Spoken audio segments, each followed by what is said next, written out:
今日は引き分け以上で次のステージに進めますが、どんな戦いを見せたいですか？Ja, wir wollen versuchen, aggressiv und offensiv zu spielen, um die Gegner weit von unserem Tor wegzuhalten. Aber auch im Hinspiel vor ein paar Tagen hat er dennoch gute Konterchancen gehabt und das müssen wir heute besser unterbinden. 相手陣内で、しっかりプレスをかけて相手陣内でサッカーをやるというところすごく大事になるというふうに思っています。また、前回の対戦で相手のカウンターを受けたシーンがあったので、そこはしっかり注意したいと思っています。今日はドーグラス選手先発です。どんなプレー期待されますか？ Ja, vor allem, dass er seine fußballerischen Fähigkeiten und seine gute Art für uns Fußball zu spielen mit einbringt, dass er Bälle hält, Bälle ablegt, Torchancen vorbereitet und möglichst auch ein Tor schießt. まずボールを収めてほしいっていうのと、それからしっかり全員と合わせてプレーしてもらうっていうところ、彼自身すごく才能のある選手なので、それを存分に発揮してほしいっていうのと、やっぱり彼自身に点を取ってほしいっていうのもあります。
水曜日の第一戦の結果を踏まえて選手たちと共有した部分、どういったところでしょうか？そうですね、ある程度内容的には手応えのあるゲームができたと思いますが、結果は負けていますので、今日はしっかりと逆転できるように、逆転で次のラウンドいけるように、全員で力を合わせて戦っていきたいというふうに思っています。水曜から先発を3人入れ替えられてますけども、狙いはどんなところでしょう？いや、もう今回はもう180分プラスアルファの戦いをということで、メンバーは考えてますので、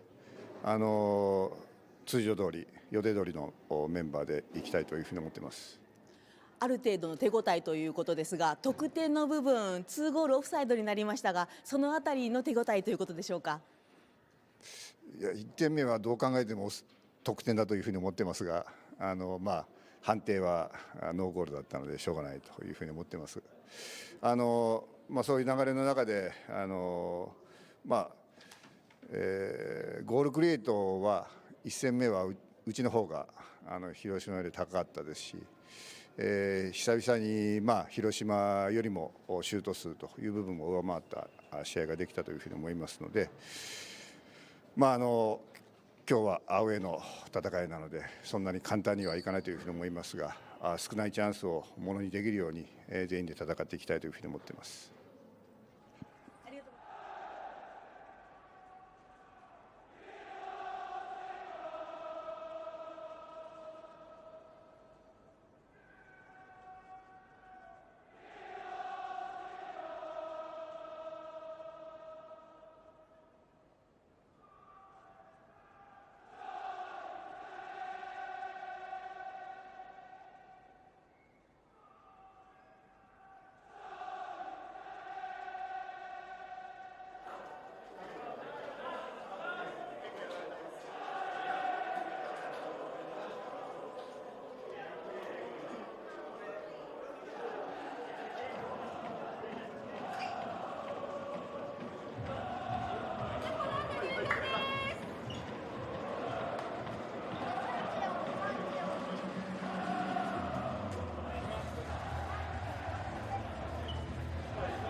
to the Eddie on P swing in Hiroshima as Sanfrecce Hiroshima look to finish off Nagoya Grampus in this Levain Cup quarterfinals second leg. Tolgay Arslan's 58th minute goal on Wednesday has given the league leaders a narrow lead as they look to take another step towards a potential domestic treble. A season that threatened to be derailed by too many draws seems to have been sorted. Wednesday's first leg win in Nagoya was Sanfrecce's 10th straight victory, a run that has seen them move to the top of the J1 table, as well as into the Emperor's Cup quarterfinals, potentially the last four of this competition. Nagoya Grampus may arrive as second favourites to go through, but can take some hope from the fact that the away team has won this fixture on the last three occasions, including the first leg, and including Grampus's 3-2 win here in J1 back in May. And if Sanfrecce are vulnerable this season, it does seem to be at home, where they've lost 3 of their 4 defeats this campaign, including losses to Kashima Antlers and the champions Vissel Kobe. They have, however, won their last 6 games at home in all competitions. They are very much the form team in Japanese football at the moment. This represents Nagoya Grampus' last chance to win a trophy this season. Kenta Hasegawa will be keen to prevent Sanfrecce from emulating what he achieved exactly 10 years ago, the domestic treble with his newly promoted Gamba Osaka team at the time.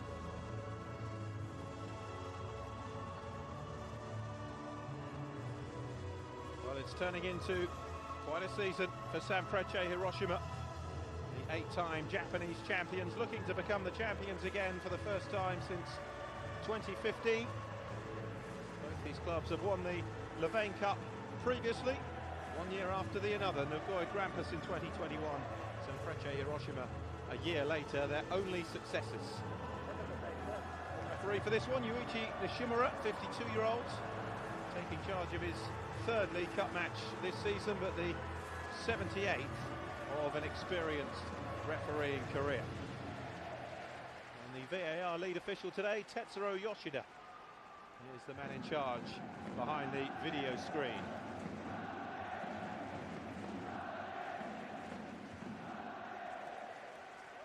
Mikhail Skiba led this club to 2 cup finals in his first season in 2022. Successive third-place finishes in the league. Kenta Hasegawa, a man who knows all about claiming the domestic treble, knows what it takes. Amazing managerial achievements. As of yet, has yet to repeat that success in charge of Nagoya Grampus. 2 coaches. Japanese Coaches of the Year, Manager of the Year 2014, unsurprisingly, Hasegawa, Mikhail Skiba in 2022.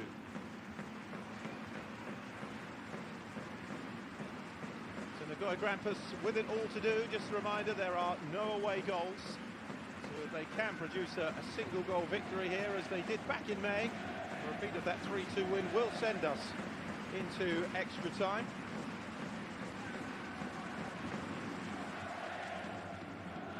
Hiroshima just merely need to avoid defeat. An 11th straight win in all competitions. And they will be comfortably through to a semi-final meeting, which we now know will be against Yokohama F. Marinos, as they finished the job in the earlier kick-off against Consadole Sapporo. No surprise there, they were 6-1 up from the first leg. Semi-finals to be played on the 8th and 12th of October, of which the winners here will have home advantage in the first leg. Nagoya Grampus, the white strip, who get us underway.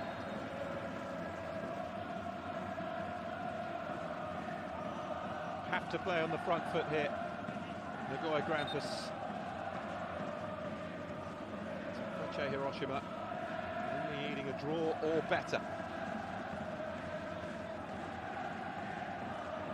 It's been a poor season for Nagoya Grampus, who finished 6th in the last campaign. They were in the title race for quite a while. Hasn't materialised this season, though, down in 11th spot, some 12 points away from the top 3, 18 points behind tonight's opponent, Sanfrecce Hiroshima. lost 13 of their 28 league games this season. On 2 of their last 3 though, a slight spike in improvement prior to Wednesday's home defeat in the first leg. Sanfrecce in the traditional violet shirts, Nagoya Grampus. He changed white strip this time.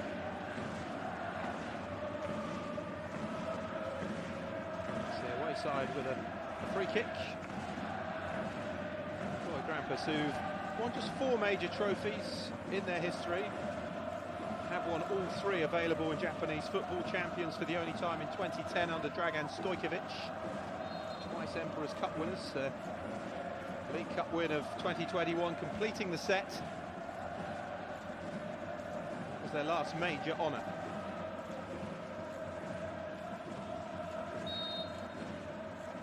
Yamanaka with the free kick. Bad delivery, Sasaki just ducked out of heading that clear at the end. Sanfrecce Hiroshima captain.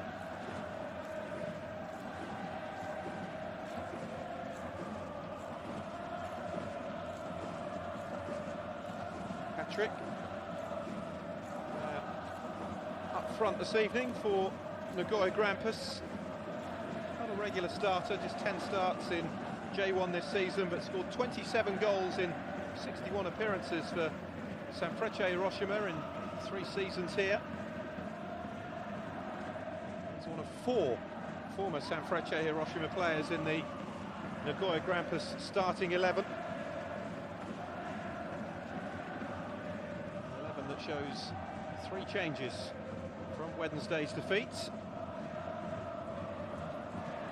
Sanfrecce on the front foot here and win a corner. Yamanaka, Izumi, Patrick, the 3 changes for Nagoya Grampus. Just the one for Sanfrecce with Douglas Vieira starting up front. Makoto Mitsuta, the player to miss out, who drops to the bench. Mitsuki Kato playing alongside new signing Tolgai Arslan, who scored 6 in 6. Just behind Vieira, who plays at centre forwards. Angarak on his toes here. They could do without conceding an early goal, Nagoya Grampus. Naito Arai with the first corner of the game. It's a deep delivery and then the header down off target from Shuto Nakano. The right-sided of the 3 centre-backs, a system that both coaches employ. The best marking there, he had a free run at that, Nakano. 4 goals. Not a bad return this season from a central defender. 4 times as many as he scored in the whole of the last campaign in J1, Shuto Nakano.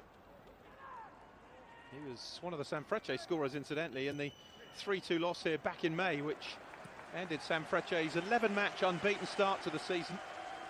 7 of those opening 11 were drawn, though. It's a problem they seem to have ironed out, turning draws into victories, which has helped them now overhaul Machida Zelvia at the top of the table, but only on goal difference. Here's Patrick now for Nagoya Grampus. Izumi. Well gathered by Kawanami.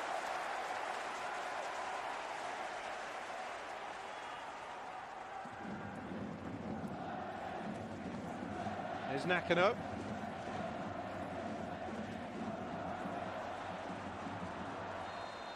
that's out of play.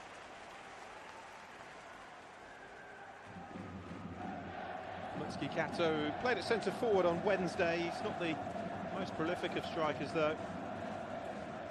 4 goals this season in J1. Scored just the 1 goal in 12 games now.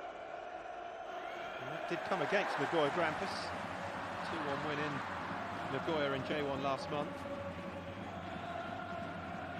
Wazara.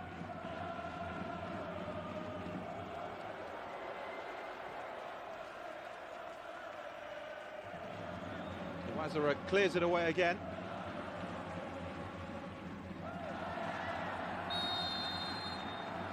Free kick given. Ryosuke Yamanaka is the player down.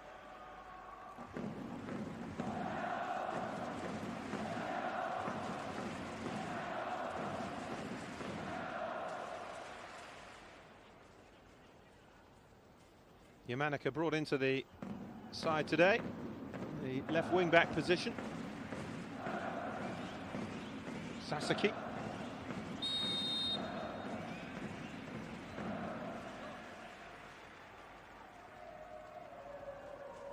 Nogami.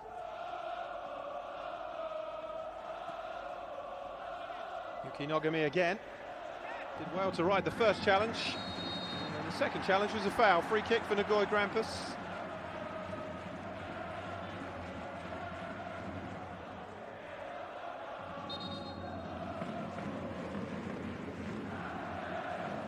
Tolga Arslan, the player who fouled him. He's the new hero of the Sanfrecce Hiroshima supporters. 6 goals in 6 appearances since being brought in from Melbourne City in July. Could be the signing that takes Sanfrecce Hiroshima all the way to the title. It's going to be a fabulous run in though. At the end of the season in all 3 domestic competitions. Grampus on the front foot here though. Yamanaka with a chance to deliver, cleared away by Araki.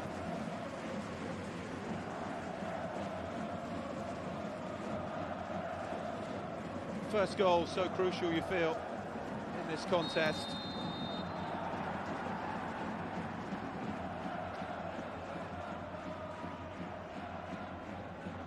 Nagoya Grampus can grab the opener. It will be very much tie on. If Sanfrecce Hiroshima score, then it will seem an awful long way back for the away side.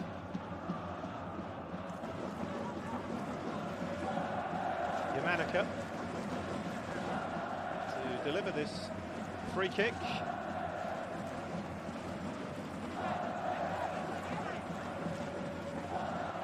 Kennedy Mikini forward, he's a threat in the air, the centre of the 3 centre-backs that Nagoya Grampus employ.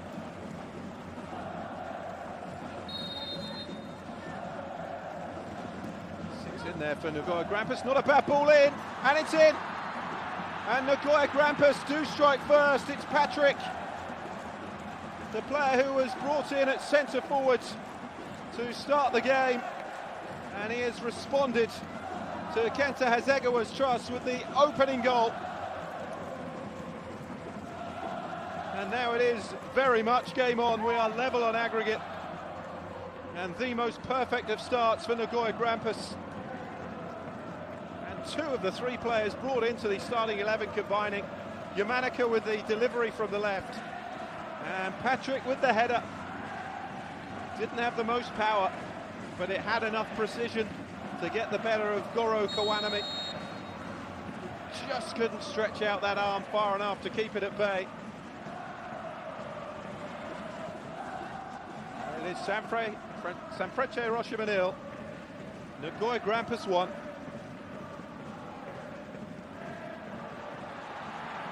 Sanfrecce looking for a response. Not that it was their intention anyway, but there'll be no suggestion of them sitting back now. That's the first yellow card of the contest.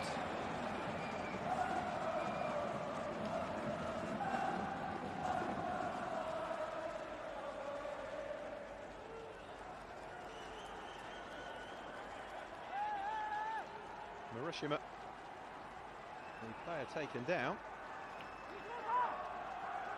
A yellow card for Taishi Matsumoto. A central 2 for Sanfrecce Hiroshima.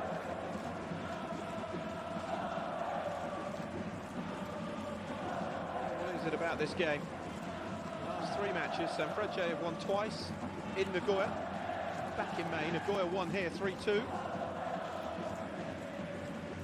Only lost 4 matches all season, Sanfrecce Hiroshima, 3 of them here though. They find themselves behind at the Eddie on Peace wing again. And facing another Nagoya Grampus set piece. Yamanaka and Hiroshima both over this.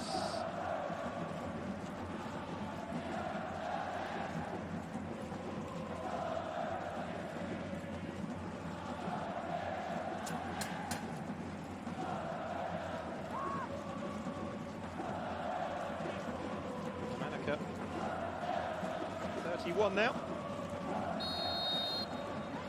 Already brought his invaluable experience to the table in this second leg. Assist for the opening goal for Patrick.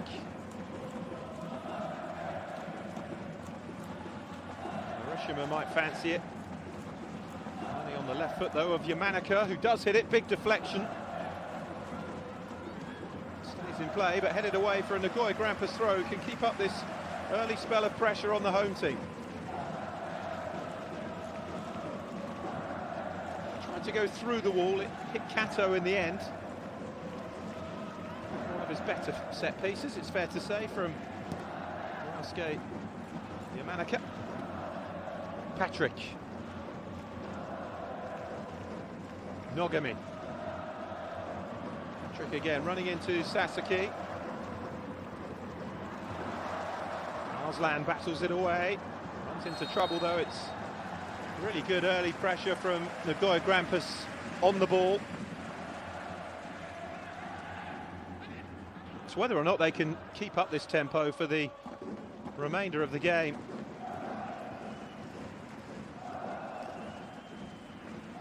Douglas Vieira trying to get a foothold in the match. He's barely seen the ball so far. Kawazura.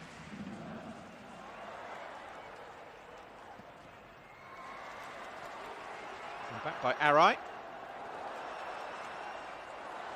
Sanfrecce on the front foot for the first time, but well defended by Nagoya Grampus. Here's Higashi. Arslan. Steps away from Patrick. Haven't got their game going at all yet, Sanfrecce Hiroshima. It's not a bad delivery into the box, but Kawazura heads it away.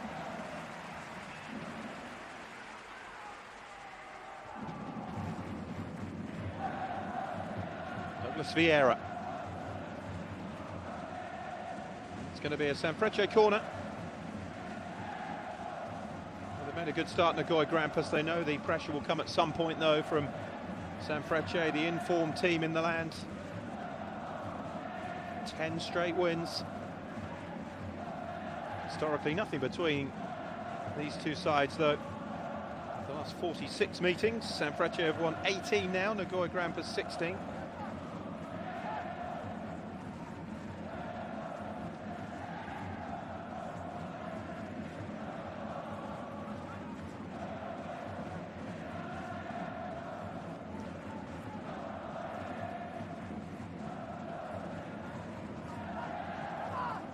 So Arai to deliver the corner.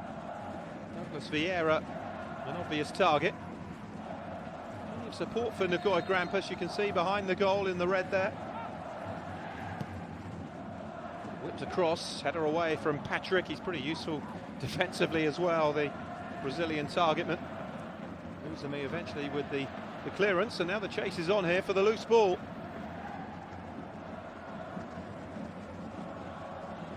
Kawabe did well.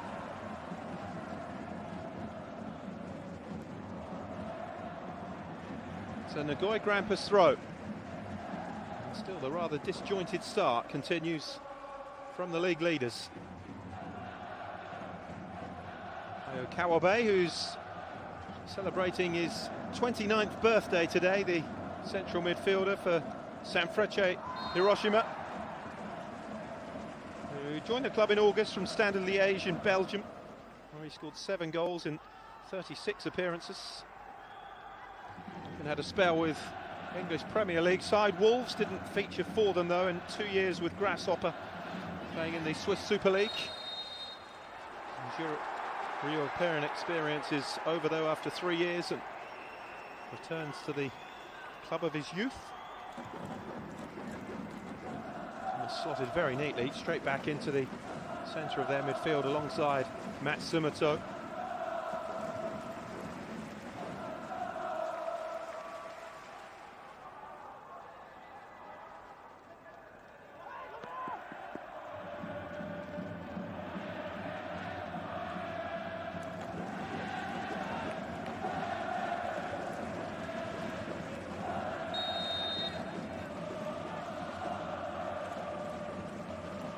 Another free kick then for Nagoya Grampus. Swung in towards the penalty spot. Good header away though. Hiroshima steps away from the first challenge.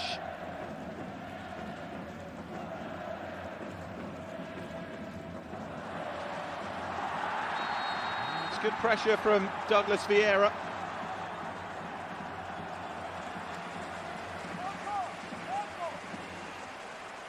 And now Takia Uchida sees his name go into the book.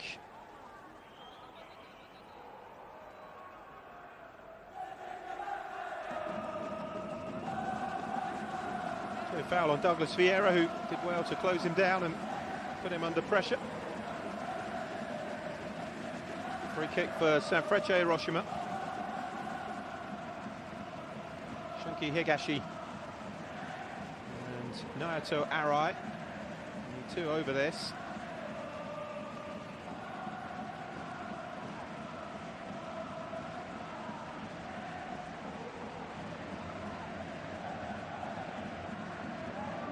Grampus trying to keep a higher line as possible. Kawazura with the header away. Yamanaka has been a central figure already in the game after just 17.5 minutes, the left wing back. Brought into the side today by Kenta Hasegawa, and it's proved to be an inspired choice.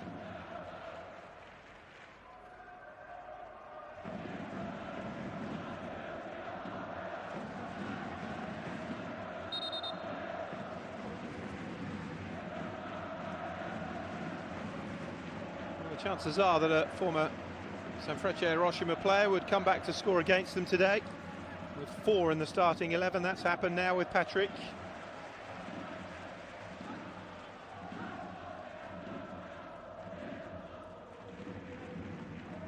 He hadn't scored for a couple of games after hitting 4 goals in 3 games prior, including 2 goals against his former club, Kyoto Sanga. Higashi. He's managed to achieve what Kasper Juncker, the Dane, who he's replaced at centre-forward, couldn't do in the first leg. Nagoya Grampus still smarting from having 2 goals ruled out for offside.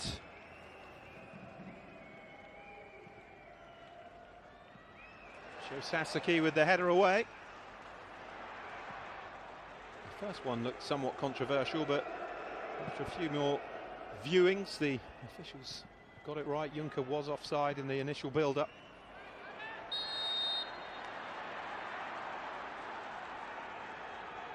Foul from Douglas Vieira on Kennedy Mikuni.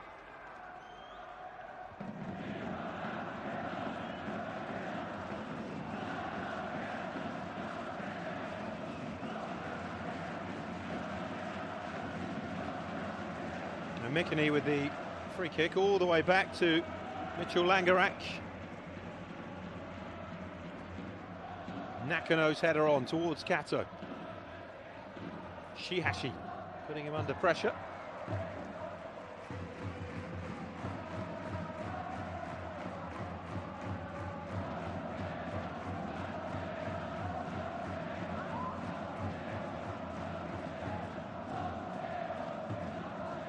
Certainly puts in the work, Mutsuki Kato, even if he's not the most prolific of strikers. Hasegawa certainly always has him down as one of the first names on the team sheet. Header away by Araki.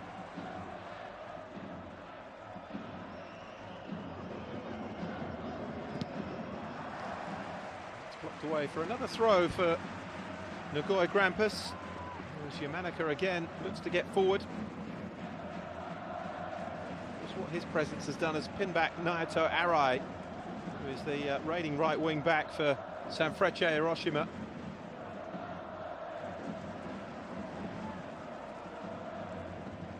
Arslan wins the free kick.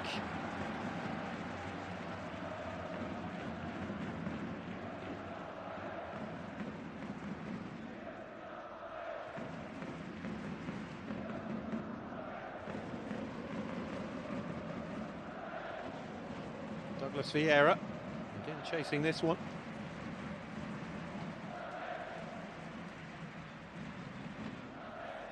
He's been at the club for 5 years now, Douglas Vieira, joined in 2019 from Tokyo Verdy, where he had a pretty good scoring record, 37 in 108.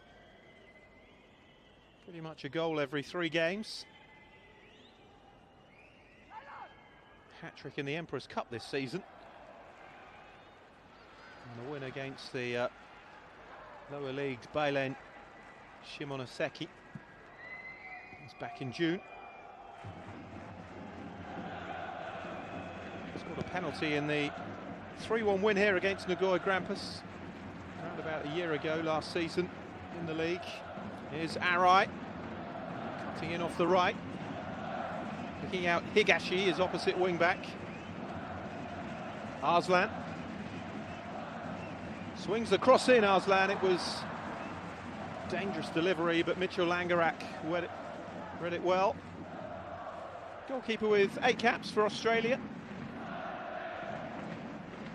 Not involved, though, in their current World Cup qualifying campaign.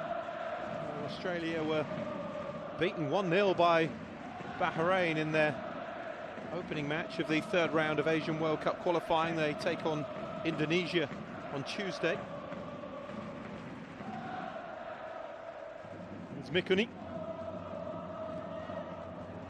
to Langerak, who needed a good first touch. Arslan trying to pick up the pieces. Difficult one to try and control, though.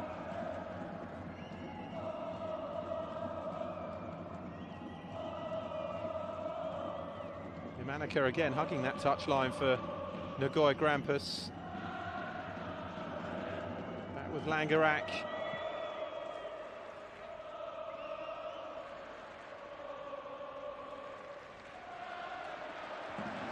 Now Matsumoto.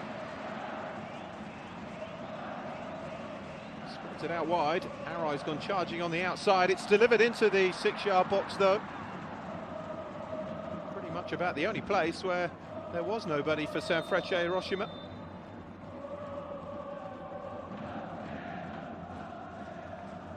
Nothing in the contest. Sanfrecce winning the first leg 1-0. Nagoya Grampus 1 up here, thanks to Patrick's goal on 9 minutes.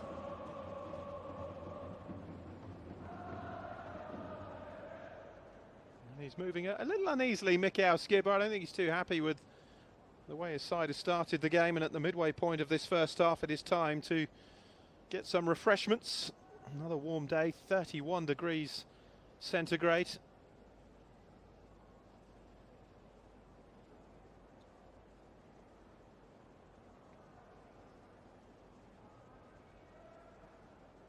Well, Kenta Hasegawa will be absolutely delighted with the way his team have started. The boost that Patrick's early goal will have given his team as well. Yamanaka delivering it.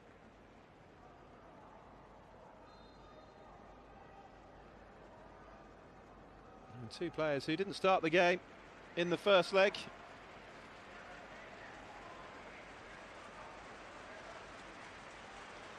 Two players who, in fact, didn't feature at all. Neither came on to be involved. But they've certainly had their impact now. Yamanaka with the assist from the set piece and Patrick with the header. And we're locked together at 1-1 on aggregate.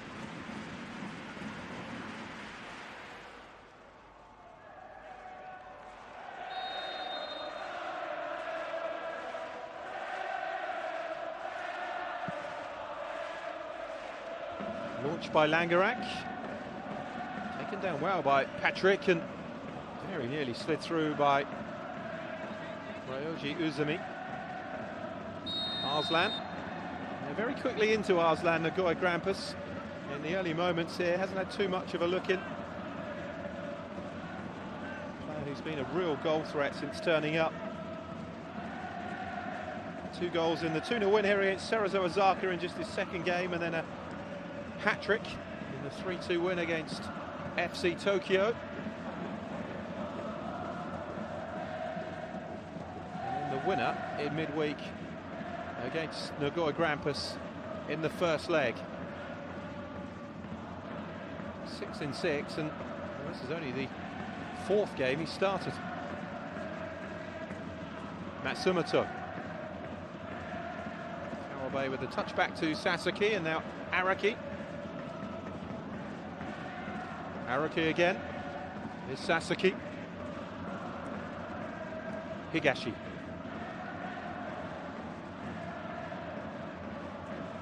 Fortunate to get the ball back there off Inagaki. Arai.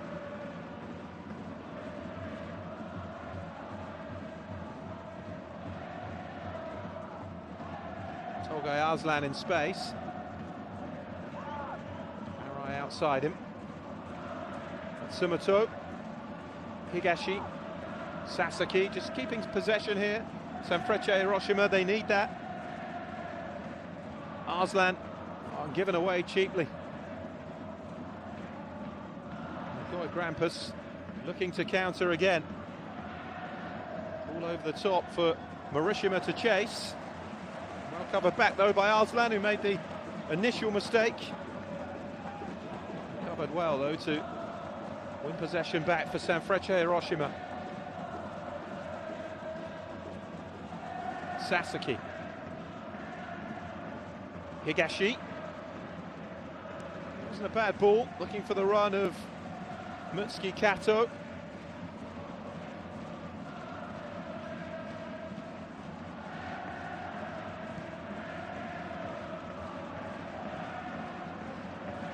Home fans doing their bit.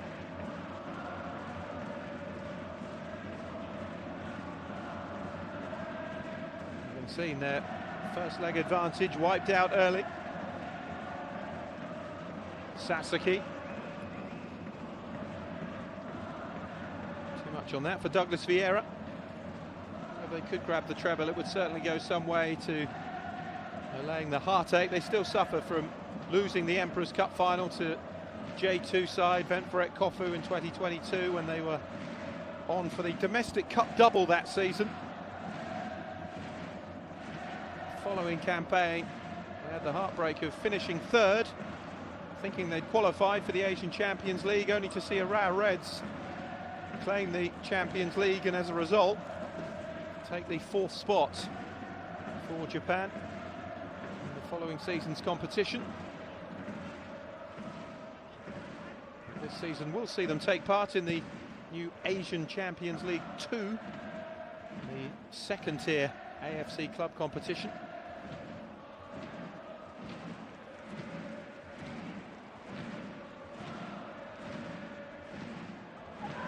Twice reached the last 16 of the Champions League. Tougher to qualify now though, used to be the top three, but now you have to finish in the top two or win the Emperor's Cup to take one of the three places now on offer. Header from Sasaki towards Arslan.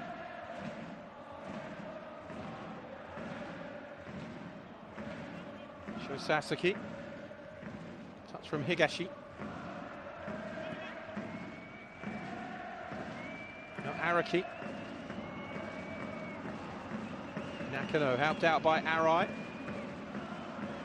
Starting to see a lot more of the ball now, Sanfrecce Hiroshima, but Nagoya Grampus working really hard behind it.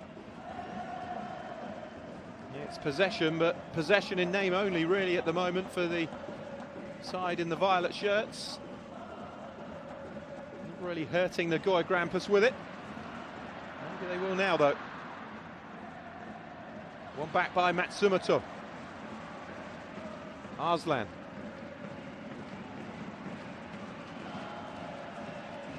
Now Nakano.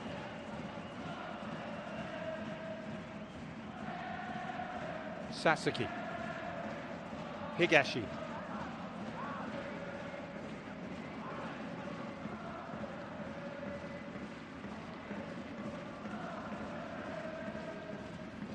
Kawabe dropping in between the three centre-backs to try and pick up possession and build the play for Sanfrecce Hiroshima, but Nagoya Grampus, as they did in the first leg in fairness, looking well organised behind the ball.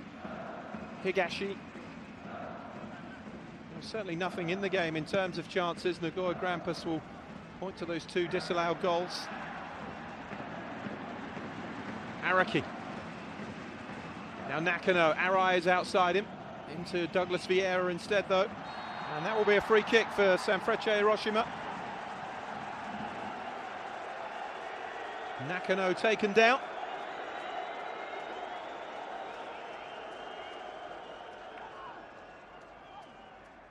Hiroshima through the back of him. Tsukasa Hiroshima came through the ranks at Sanfrecce Hiroshima before joining Nagoya Grampus in 2023. Played 153 times in J1 for Sanfrecce, 19 goals in 8 years in the first team.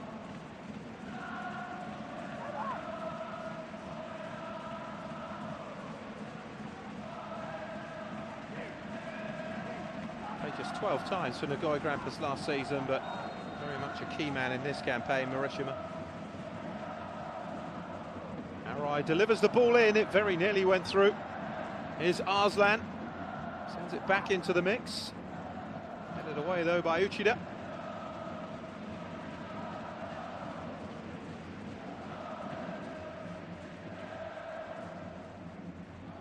Sho Sasaki will take the throw. It's Douglas Vieira. Arslan. By Kawabe. Now Arai with the chance to deliver for Sanfrecce. Swings it in with the left foot. Found the header of Higashi, but straight to Langerak without too much power, and no problem for the Australian goalkeeper. It's all right having Douglas Vieira up front, but he needs a service. Find a service that Patrick enjoyed on 9 minutes when he gave Nagoya Grampus the lead. Both sides with Brazilian centre forwards who are very similar in their style of play. Here is Patrick now. Just chested it down ahead of Sasaki, but here's Arslan for Sanfrecce. Now Higashi. Has support from Matsumoto. Arslan.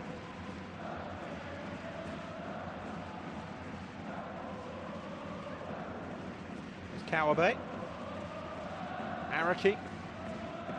He's trying to force Nagoya Grampus back deeper and deeper, but holding firm at the moment, Nagoya Grampus. And Sanfrecce Hiroshima, 34 minutes into this tie, haven't really created a chance worthy of the name yet. Kennedy Mikini. The best of clearances, straight to Higashi. Higashi. Kawabe.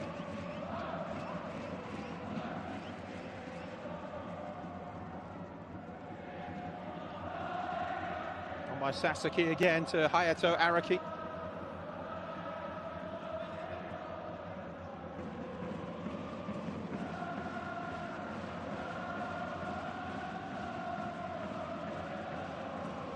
Nakano.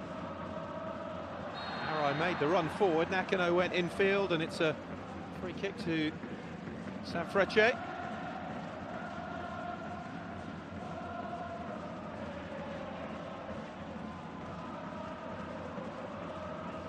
Kawabe. Ian Arslan getting more and more into the game, which can only be good news for Sanfrecce Hiroshima. Araki. Fired in and just past the post from Douglas Vieira. Well, his first sight of the Nagoya Grampus goal, and he wasn't too far away. They stood off him defensively the first time they've been guilty of that. Nagoya Grampus low and hard, and that was inches away from finding the corner. Langerak was certainly beaten.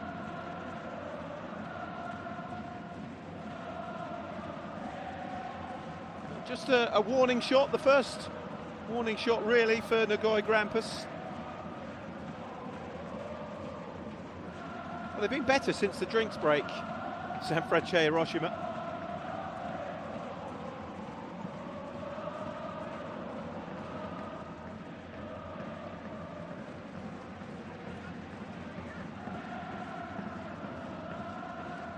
Yes, and the Kawasaki Frontale Ventfret Kofu ties, the only ones still in the balance after the first leg. Albirex Nagata with that incredible 5-0 win against Machida Zelvia, the side who had been top of J1 for most of the season before Sanfrecce knocked them off the top last weekend.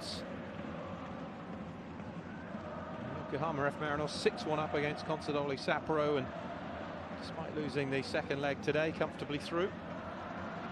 And it will be Yokohama F. Marinos in the semi-finals for whoever does prevail here. Yamanaka.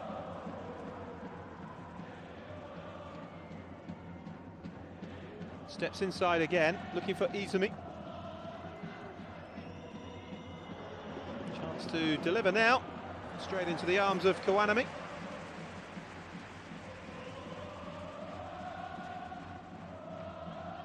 Can be so frustrating as a goalkeeper. When you look at the replay, it looks as though Kawanami could have kept it out, but it was simply a case of being half a yard the other way and he would have saved it. Certainly wasn't the power that beat him, it was just a case of it being out of reach for the Sanfrecce goalkeeper, who isn't the first choice. Kaisuke Osako is their regular first choice goalkeeper. Won't be involved at all though. Yudai Tanaka is the goalkeeper on the bench for Sanfrecce.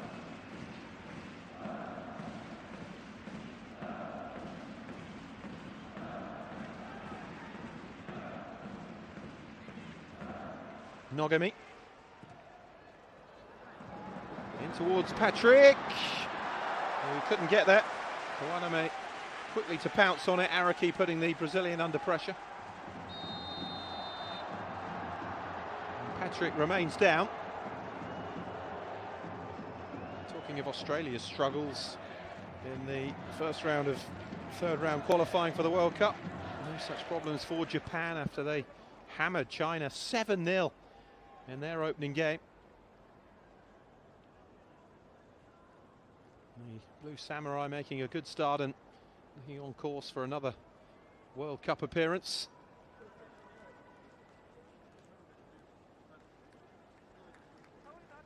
Patrick on his feet again.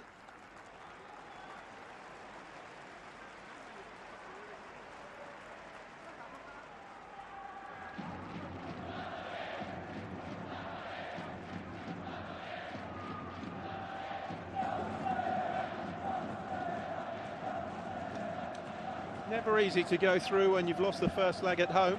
Has been done though. There is Kasper Juncker.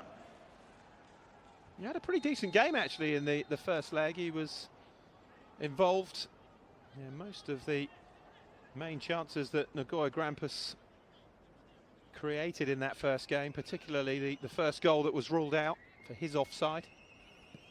But they do have him to turn to. His replacement Patrick though has levelled the tie overall. Here's Araki. Sasaki.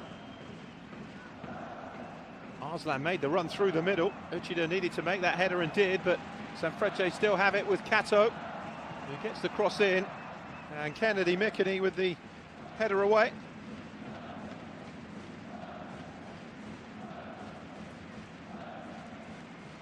Only 24, Kennedy Mikini. Was part of the Avispa Fukuoka squad who won the Levain Cup last season. He didn't play in the final though. His first season with Nagoya Grampus, and he's settled in well to that centre-back role.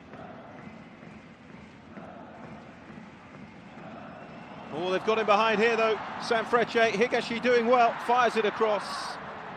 Way too much pace on it. Here's Arai though. And now it's given away, and Patrick looking to counter for Nagoya Grampus. Doesn't have too much support. Arrives now though from Hiroshima. Izumi. Nogami. Hiroshima made the run for him on the right, but played back instead to Shiashi. Yamanaka. Patrick. They've lost the momentum now, that potential counter of Nagoya Grampus. Swung in again. Araki with the header away.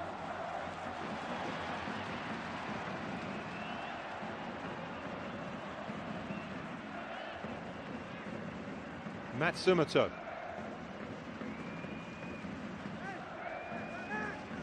Sanfrecce Hiroshima would love to get themselves back in front before half-time, but only really have that Douglas Vieira shot across the goal to talk about from the opening half. Araki. Matsumoto to Higashi. Here's Arslan.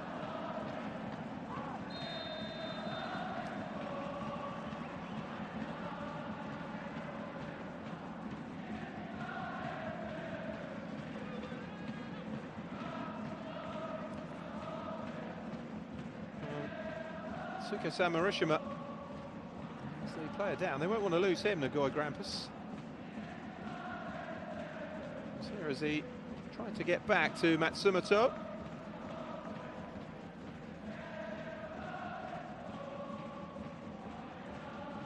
Yeah, just caught his studs in the ground there. You can see that jarred the ankle and the knee a little, and still hobbling here, Hiroshima. Looking Kenta Hasegawa.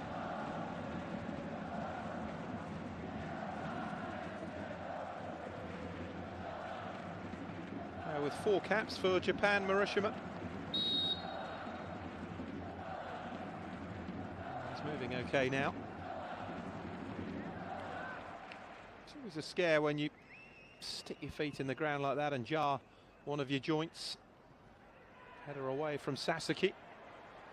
Certainly won't want to lose one of their main creative players in the final third, that's for sure. They've levelled up the tie, but still plenty of work to do. There is Hiroshima. And Patrick not on the same wavelength. Hiroshima thought he was going to make the run to the right, and instead the Brazilian went to the centre.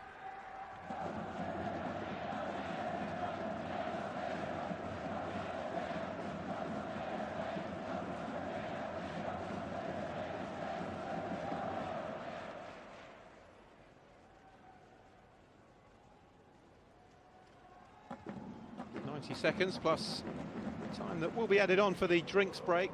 Not too many stoppages in the game of note.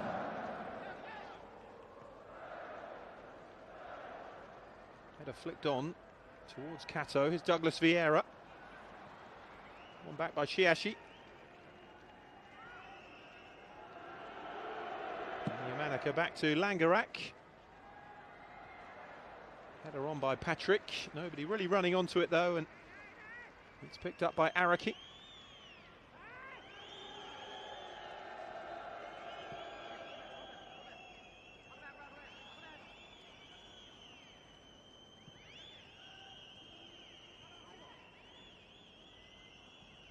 And by Arai.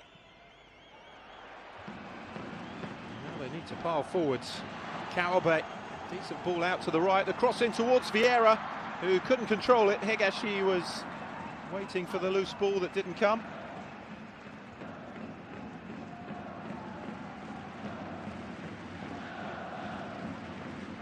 Sasaki. Now Kawabe. Nakano out to Naoto Arai, who really has been kept back here by Nagoya Grampus. Yamanaka has been the one getting forward on that side for the away team. Higashi.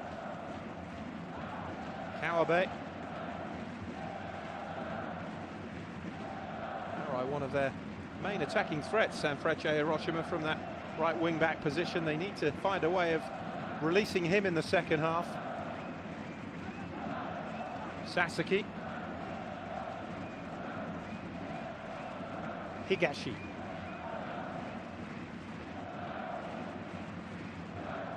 Araki, not Arslan.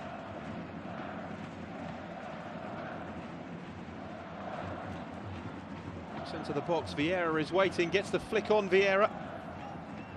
Just not falling though for Sanfrecce Hiroshima, and then a rather poor challenge, resulting in a free kick for Nagoya Grampus on the edge of their own box. And a bit of respite from the building pressure.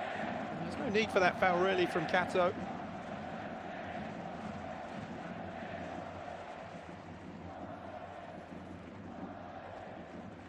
It was always going to be a tall order, wasn't it? Travelling to a side who've won 10 successive games. A side top of J1, the favourites now perhaps to win their 9th Japanese league title, their 4th J-League title in the professional era. But it is Nagoya Grampus who lead on the night. We are 1-1 on aggregate. Shot from Hiroshima.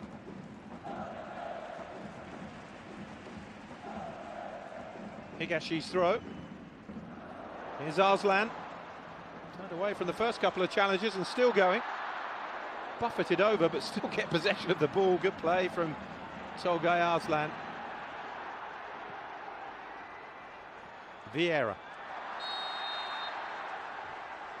Now that is a free kick.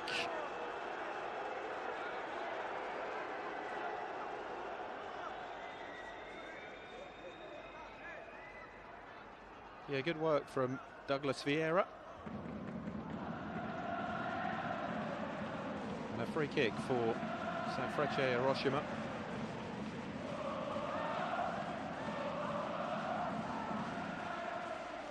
Vieira on the edge of the penalty area. Nagoya Grampus keeping a high line as possible. Higashi will be the man to deliver. Higashi, the header away.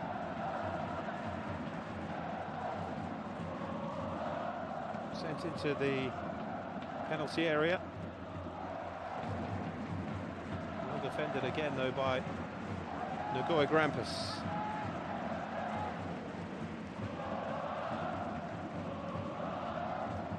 Arai wanted the ball back there, it never came though. It's a corner for Sanfrecce Hiroshima, which is probably their last chance to get themselves back in front in the tie before half-time.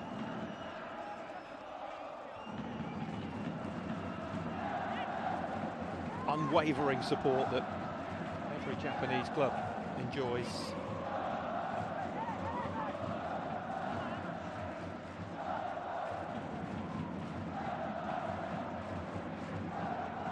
Higashi with the corner. Will be an in-swinger with the left foot. Well read though by Nagoya Grampus, who clear their lines again. They've defended really well. That will please Kenta Hasegawa. Kawabe sending the ball in off the head of Patrick. And anywhere will do with regards to that clearance. And that is the final action of a first half, which started oh so well for Nagoya Grampus. Patrick brought into the team, putting them in front on 9 minutes on the night to level the tie on aggregate. The delivery into the penalty area from Yamanaka, who was also brought into the starting 11. And 2 of the 3 changes have worked wonders for Kenta Hasegawa's team. They lead on the night, half-time, Sanfrecce Hiroshima 0, Nagoya Grampus 1. It is 1-1 on aggregate as the teams head in for the half-time break.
Welcome back to the Eddie on P swing in Hiroshima.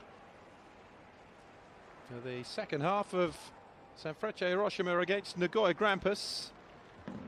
Now the home side have made a change. It's the birthday boy Hayo Kawabe who is going to be replaced for the second half. Change in midfield that sees the introduction of Yotaro Nakajima.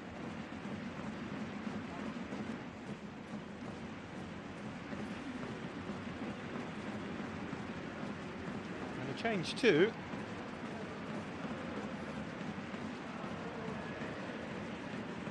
Nagoya Grampus.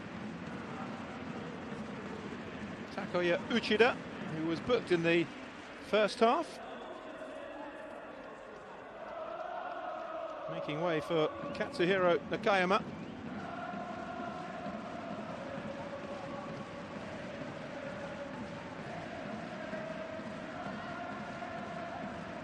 So both coaches seeing fit to make a change for the second half.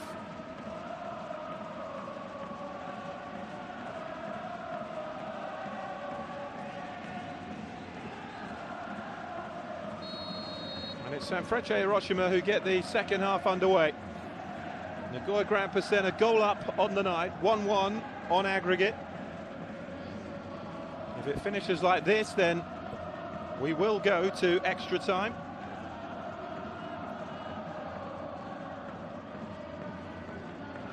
Nagoya Grampus on the front foot already, attacking their travelling support in the second half.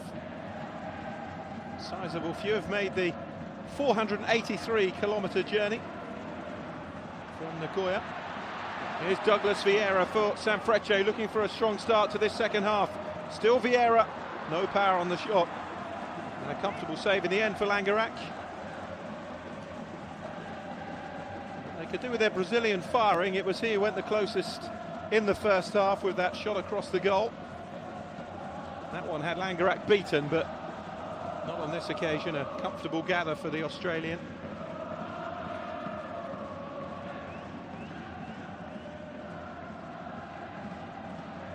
Yamanaka. Shihashi.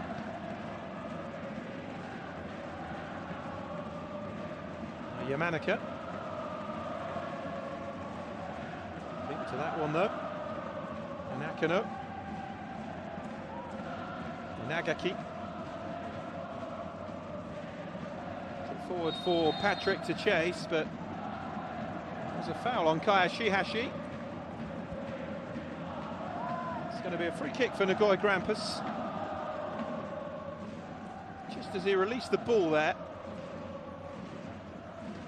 he was caught by the substitute Nakajima.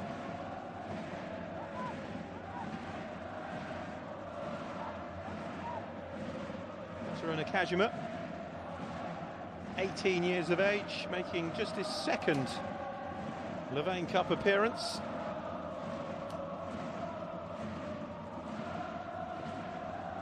It's a big call to bring him on and replace Hayo Kawabe in the centre of that midfield. Free kick for Nagoya Grampus. It's hung up in there. Patrick wasn't too far away. The goalkeeper's out of the equation. It's blocked by Sasaki. And nearly more woe for Sanfrecce Hiroshima. Got his hands to it, Kawanami. Izumi fired it in. It was on its way, you know. It's a terrific piece of defending from the captain, Sho Sasaki, to keep it out. Otherwise, Nagoya Grampus would have been ahead in the tie for the first time. Sasaki gets it away. Here's Mikuni. Kawazura.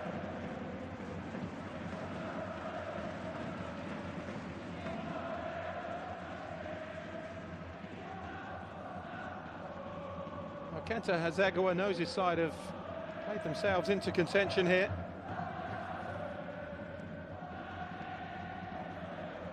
If they could get through, Sanfrecce Hiroshima will be a massive obstacle out of the way. Yokohama F. Marinos, another giant, lies in wait, but they're not the Marinos of previous seasons. It's been a struggle in their first campaign under Harry Kuehl. Well, they have been improving, and slowly but surely climbing the table. Not a club that traditionally does that well in the Levain Cup. Yokohama F. Marinos. Good work here though by Sanfrecce, and put behind for a corner. Good work from Kato. As lively as ever. It's part of that front three.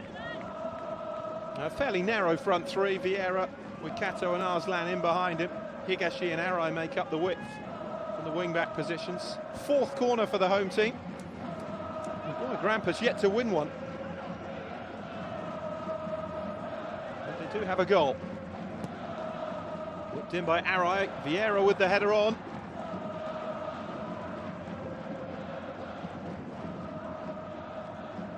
Still forward for Sanfrecce as the ball's delivered in, and the header is straight at Langerak again.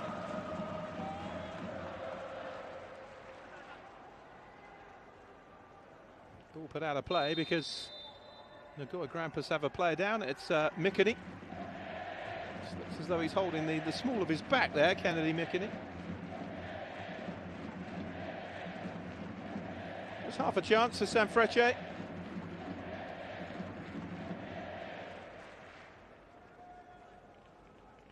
Lovely ball in from Higashi.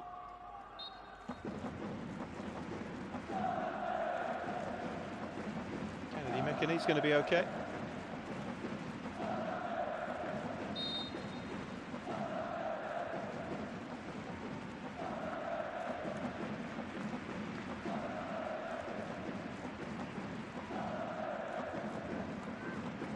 To Nagoya Grampus via FC Tokyo to Kenta Hasegawa. Again, he was unable to match his heroics at Gamba Osaka. He was at Shimazu S-Pulse before his spell in Osaka.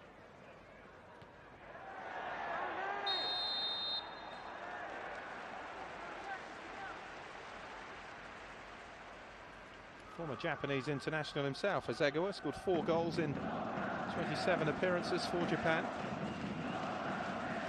Yeah, that was a painful one, that, for Douglas Vieira. Just took a knee to the back of the head, but he's okay.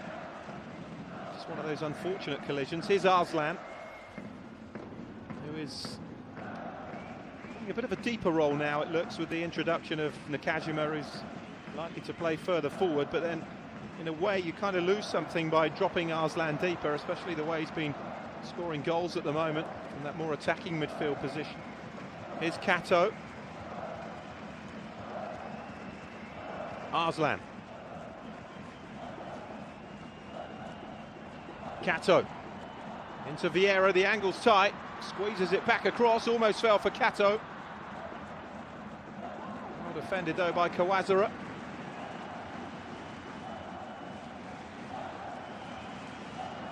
In again, into the centre and over the top. A difficult one to try and deal with for Kato. Better though from Sanfrecce. Higashi's ball in was behind Kato. It would have taken something of spectacular proportions from there. But they are on the front foot at the start of this second half. The team who came into the tie, goal up from the first in Nagoya. I feel that they haven't really got going yet.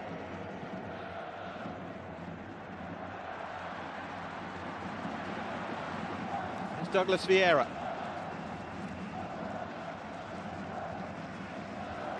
Kajima making the run ahead of him. It's played into the centre and Higashi just unable to get on the end of it.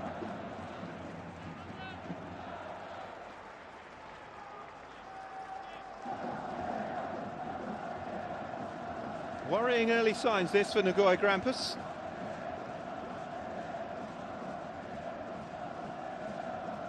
He's the man they need to get into the game, Naoto Arai. Patrick with the header on.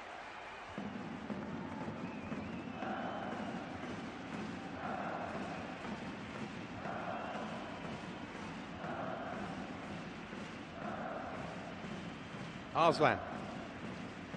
Now Araki. The whole team has pushed up more at the start of this second half for Sanfrecce. Here's Arai. Nakano. by Araki. Kajima running into trouble. The 18-year-old has given it away. Hiroshima trying to slide that through. Sanfrecce closing ranks though, and Arslan has it back. Matsumoto. Matsumoto again. Arslan. Support from Nakano. Nakano into the penalty area. Arai with a chance to deliver. Didn't clear the first defender, but it is a corner for Sanfrecce Hiroshima. And there's been 9 minutes of persistent home pressure.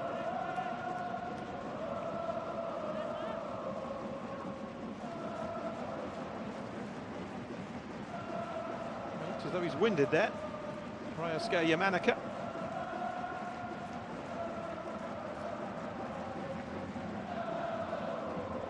He was at Kashiwa Reysol when they won the League Cup back in 2013, but didn't feature in the final. In fact, made just 2 appearances in that victory some 11 years ago for Kashiwa Reysol when he was only 20.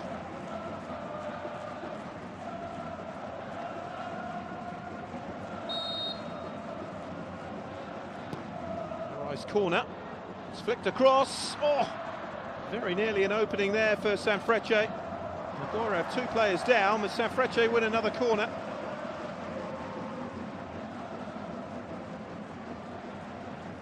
Inagaki and Hiroshima, the 2 players down for Nagoya Grampus.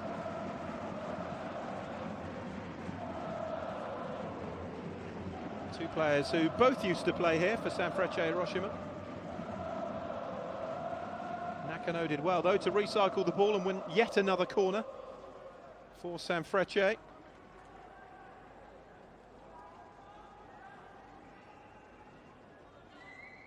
Ten minutes gone, second half. It remains 1-0 on the night to Nagoya Grampus. 1-1 on aggregate. Well, it would be a 6-hour plus journey by car from Nagoya to Hiroshima, but fantastic train system in place in Japan. Takes just 2.5 hours by train. Given it's a weekend as well and not a midweek match, as it was in the first leg. Nagoya Grampus better represented than Sanfrecce were in Nagoya.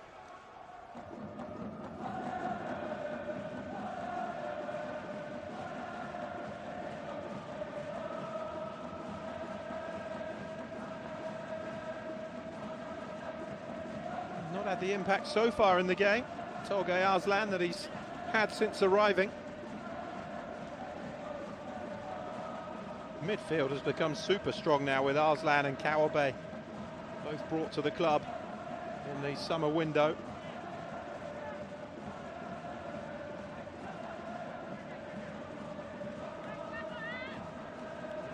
Well, it's hot on the bench. Let alone those that are running around out there.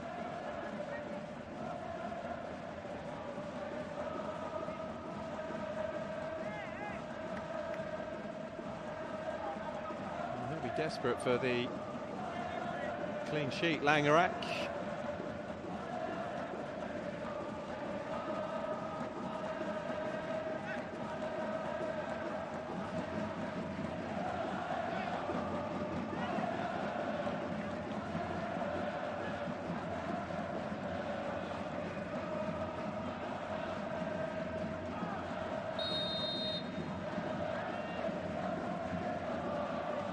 Corner, headed away, fired back in and too high in the end from Arai. It's kind of range he's capable of hitting the target from, but a foot or so over the bar.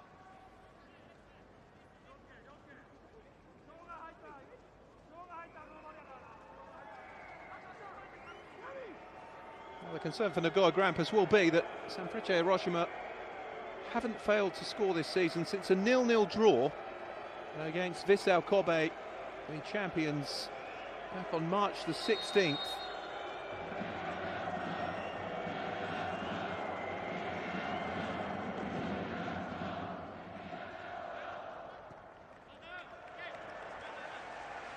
The only time that anybody has prevented Sanfrecce Hiroshima from scoring this season.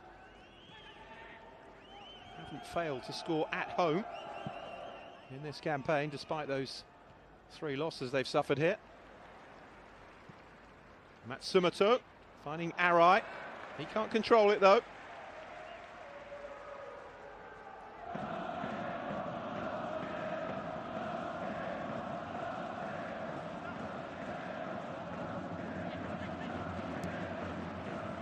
Yamanaka into Hiroshima. One back by Arslan, feeds it in immediately to Matsumoto. Having no sooner released the ball, Arslan gets beyond his midfield partner. Arslan into a bit of trouble there. Draws the free kick from the challenge.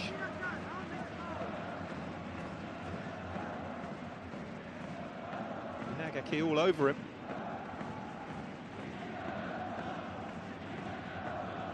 Matsumoto by Nakano. Held up by Patrick. Half an hour to go. These two still locked together at 1-1 on aggregate. Half an hour to find a winner, or it will be another half an hour. Kawazura. Shihashi.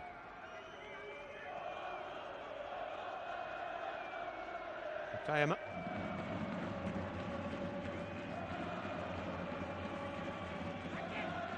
Takayama again. To Mikini.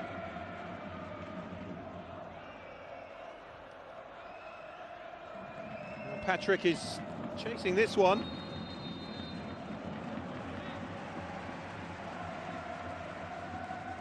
Flag up though for offsides.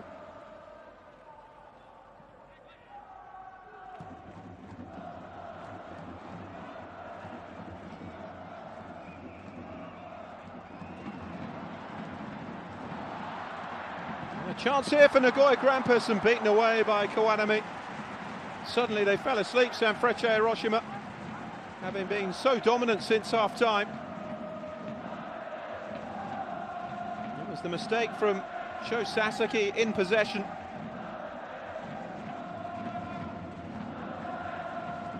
And a chance for Hiroshima. Angle was always against him though, in fairness.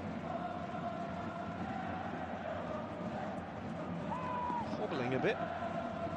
Tsukasa Hiroshima. And Nagoya Grampus have their first corner just over an hour into the match.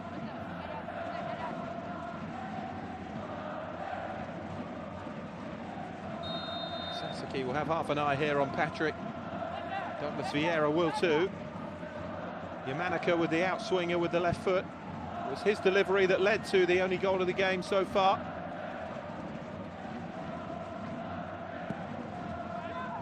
Deep one from Yamanaka. Patrick battling for the loose ball and does well, comes up with it, the Brazilian. Nakajima. Patrick crosses it in, the header down was straight at Kawanami.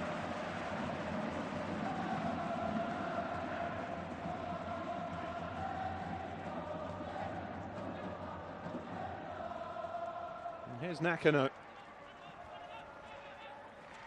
Despite their dominance in terms of possession of the ball, second half, Sanfrecce Hiroshima will be aware of the threat of Nagoya Grampus at the other end, particularly from set pieces and wide positions. With the delivery of Yamanaka brought into the team and has made a big difference on the left. But Sanfrecce in behind now, Nakajima. Good play by the 18-year-old, twisting and turning, but lost possession in the end. Nogami. And another move from the Sanfrecce Hiroshima bench. We'll see Gonzalo Pacienza come into the sides.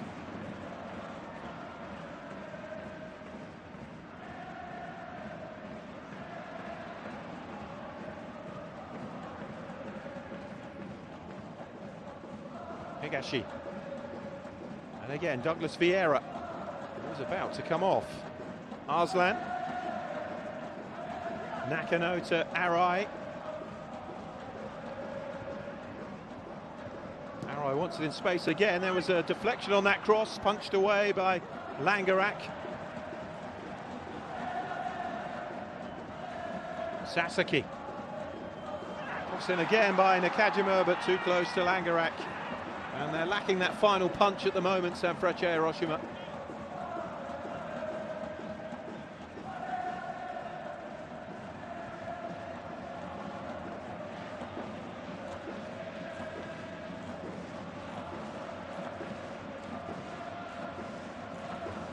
Launched by Langerak. Still Sanfrecce wait the opportunity to make their change. Now perhaps they will. They have a free kick.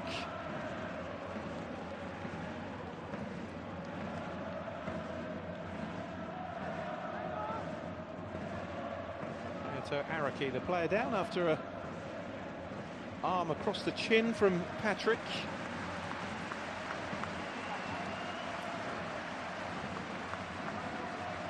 And now it is debut time for Gonzalo Pacienza. Player brought in from Celta Vigo. A loan spell with Bochum in Germany. Has 2 caps for Portugal and 1 goal. Pacienza, he's 30 now. But his first move outside of European football. Can he make his mark here? 1 Portuguese flag at the ready already in the Sanfrecce Hiroshima end.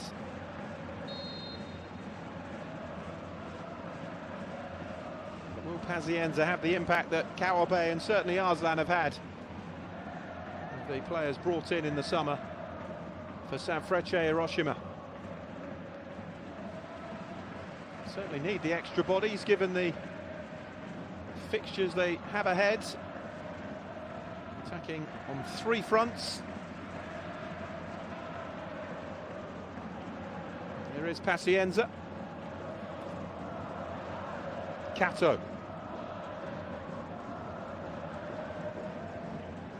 Hiroshima for Nagoya Grampus. That's out of play though, and there is movement on Kenta Hasegawa's bench.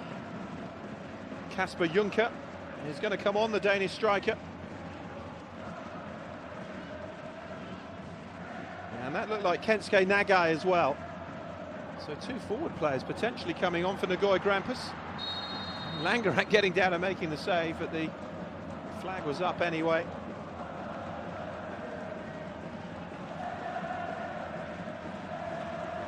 And Kensuke Nagai is coming on.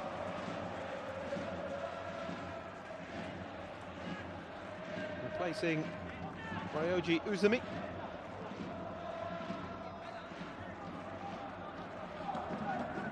Former Japanese international Nagai, 35 now. Wily player though. And Patrick, whose goal at the moment is seeing us heading towards extra time, replaced by the man he replaced in the starting 11, the Danish striker Kasper Juncker.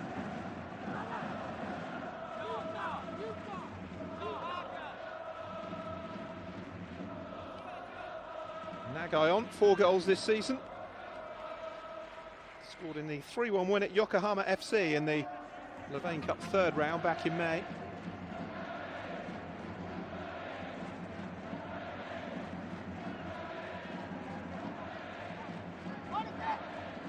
Years the senior of the man he replaces, Ryoji Izumi. He will offer a bit of guile and craft in behind Kasper Juncker.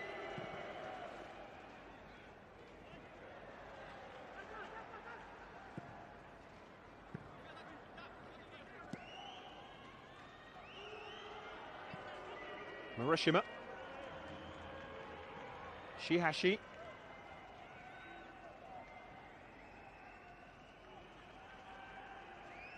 Shihashi again. Not too much possession second half, Nagoya Grampus, but they do have a free kick now, the foul by Arslan.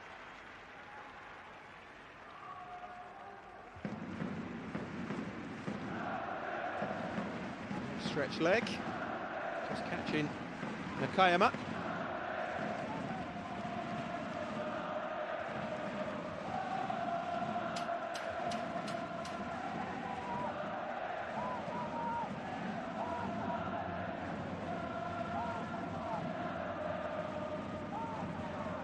Yamanaka with the free kick for Nagoya Grampus.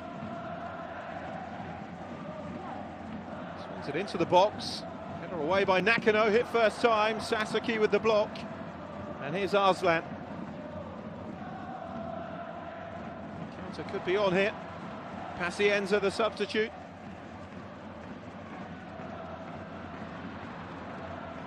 Kawazura with the up and under.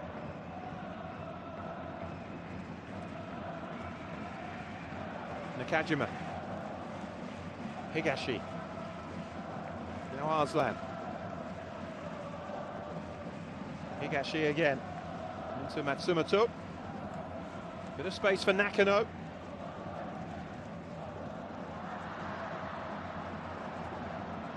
Well played by Kato. Looked as though he played himself into trouble, but he's battled his way through. One or two half-hearted appeals, but the referee was never going to give that.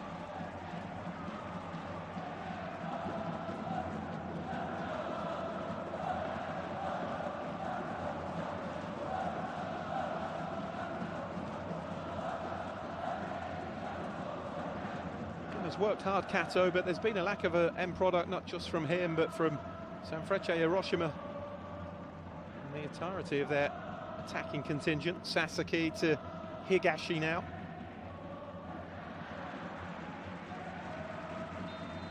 Kajima, the teenager, unable to keep it in.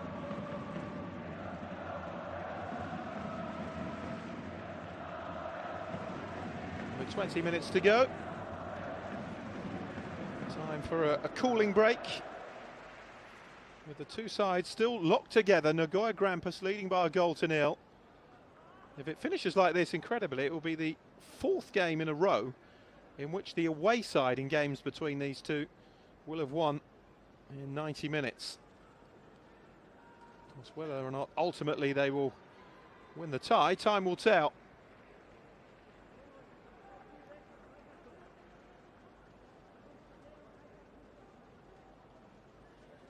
Puff of the cheeks. Came into this in the driving seat.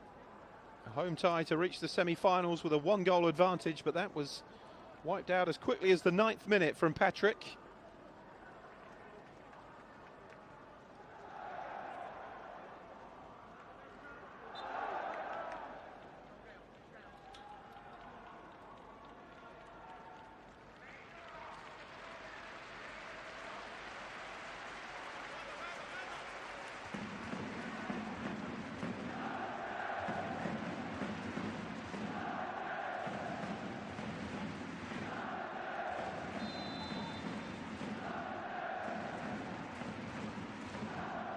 So a big 18 minutes, plus whatever time is added on here.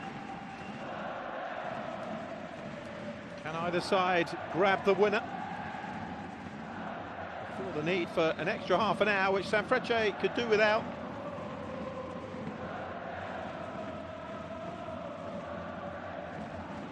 Let's not forget on the horizon next up, in fact, they play Gamba Osaka in the Emperor's Cup. A trip to Kashima Antlers is their next J1 match. Here's Kasper Juncker.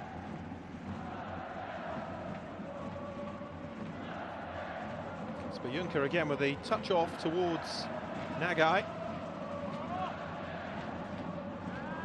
Did well to get a foot on the ball, putting Arai under pressure.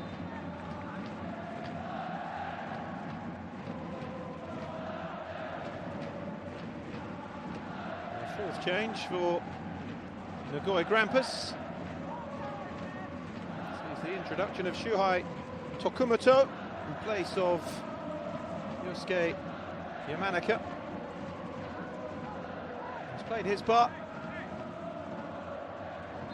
with the assist for the only goal of the game so far, but Tokumoto started as a left wing back in the first leg. He's now on for the remainder of this one.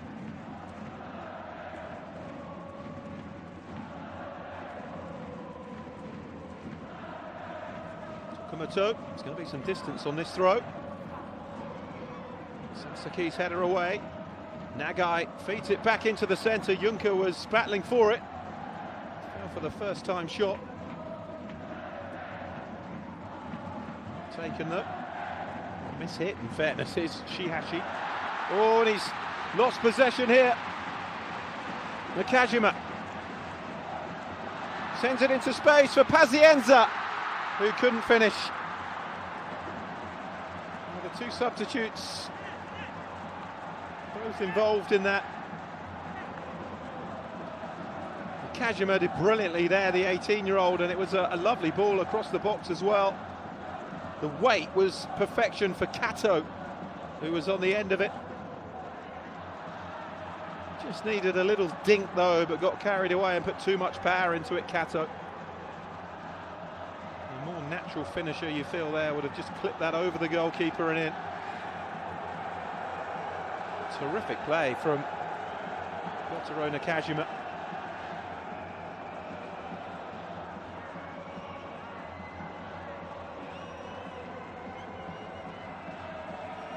Sanfrecce players not happy with something here, engaged in conversation with the referee.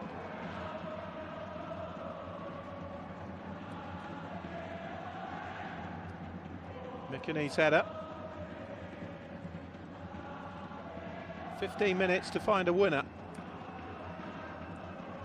Tokumoto.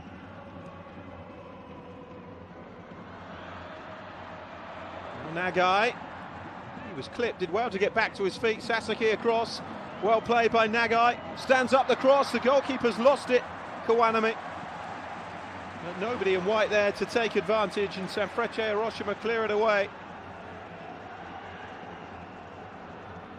Problem is here, both teams I think are still a bit reticent to open up the game completely. Here's Arslan. Teams, of course, want the next goal to try and win it, but both equally concerned at giving the next goal away and losing it. Nakano. Arai.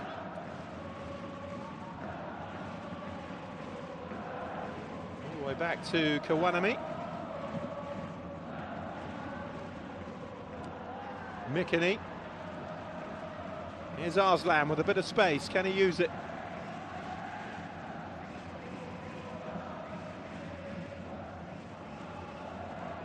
Arslan again. Matsumoto. Now Arai. Matsumoto continued the run forwards. Didn't have too much space to play with, but wins the corner off Shihashi.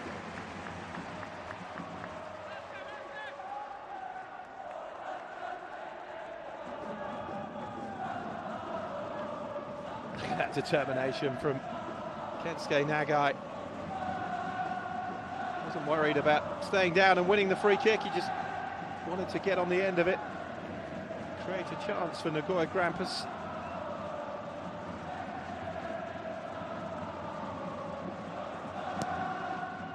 Low delivery, fizzed across the box, and again it's Nagoya Grampus who come up with the ball. Got 4 in attack here.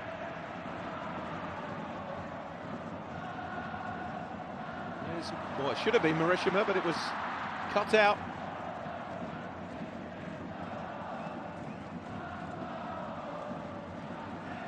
Tokumoto couldn't pick up the ball. Here's Nagai.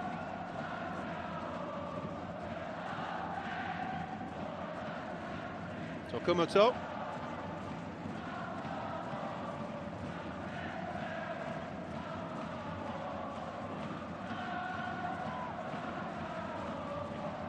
By Nakayama to Nogami. Hiroshima. Sasaki wins it back for Sanfrecce. They haven't played like Lee leaders today, it's fair to say. Grampus have defended pretty well against them. Arslan. And now Pacienza, the Portuguese, in a bit of space, has support. Still going Pacienza and then runs into trouble. Here's Arai. Needed to release it earlier than that, Pacienza. He had options. Often the problem, though, with introducing a new player is he's desperate to impress himself. was the case there, and he made the wrong choice. Higashi swings the cross in. Will be a throw on this near side. Arai claiming he was fouled there. One or two half-hearted jeers from the home end. A shake of the head and a smile is all he gets from Yuichi Nishimura, the referee.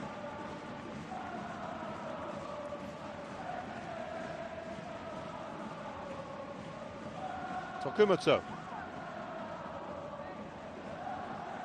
Hezegua about to make his last change, but here's a chance for Sanfrecce, and it's pulled horribly wide from Kato. Well, he's had the two big chances in this second half for Sanfrecce Hiroshima and hasn't been able to take either of them. The first touch was okay, the second was a swipe. Real lack of composure there from Kato. Such a useful forward player. If he could just hone his finishing abilities. Still only 27, there is room for improvement. And Kaya Shihashi has been replaced. Taichi Kikuchi has come on.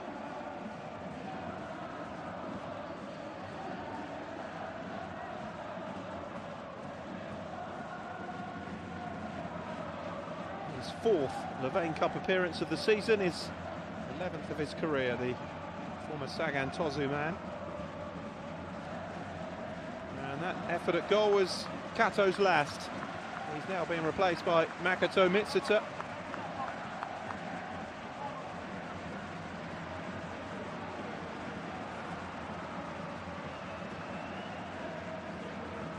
Fresh Mikota could be a problem for Mitsuta, rather, could be a problem for Nagoya Grampus.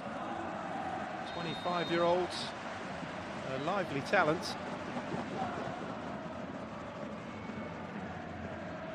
3 goals this season. He broke into the first team in the last campaign. Came through the club's youth ranks as Mitsuta. His first touch. Mitsuta again. Whips the ball into the area, a turn and shot. It's a terrific save to deny Pazienza from Langerak. So close for Sanfrecce Hiroshima, and an instant impact from Makoto Mitsuta. Arslan. Arai. Swings across in again, Mikini clears it away for Nagoya Grampus. Sanfrecce have had most of the ball in this second half. It's been an improved performance, but Nagoya Grampus have been relatively comfortable defensively. Just those 2 Kato chances, and then that one for Pazienza. Higashi. Mitsuta with the dummy. Arslan fancies it. And Langerak tips it behind for a corner. Pressure building, but they're running out of time. Sanfrecce, 8 minutes to go.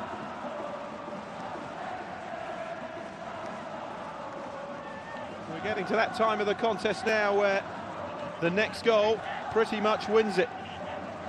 In by Mitsuta, fouled beautifully for Pazienza. It was on target, it was a great save from Langerak. Pazienza almost marking his debut for the club with potentially the winning goal. Arai's delivery. More depth to this one. Grampus struggling to get it away, and it's just wide. Sasaki on the end of it, the centre-back, the captain. And it's been a case of that second half for Sanfrecce Hiroshima. They've had the chances to win the tie, but not taken them. Still time, though, for both teams to avoid the extra half an hour. An extra half an hour that his goal at the moment is sending us into. Patrick, who can only watch on from the bench now. Kasper Juncker hasn't had a great deal of service since his introduction in place of the Brazilian.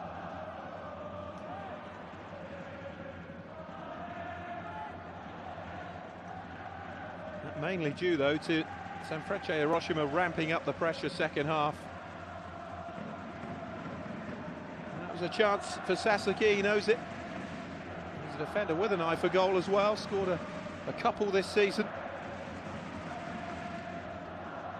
Scored a couple in the Emperor's Cup as well, in a 4-0 win against Iwaki back in July. Scored an own goal in the 3-2 loss here in May to Nagoya Grampus. One of only 4 defeats they've suffered this season. They're 6 minutes away from a 5th in 90 minutes. 2 of them will be against Nagoya Grampus if it finishes like this. Of course, that won't be the final score because we'll be heading to extra time. Araki.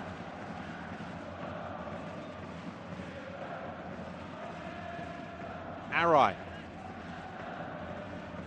Nagaki getting his head to the ball. Back to Langerak.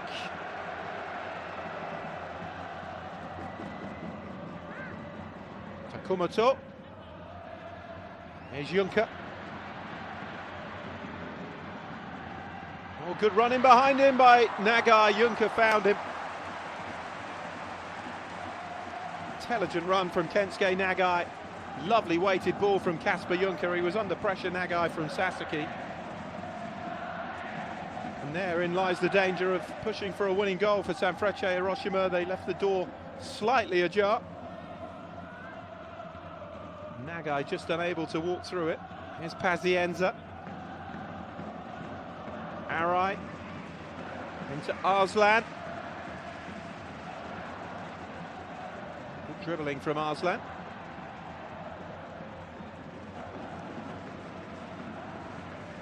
Matsumoto to Nakano.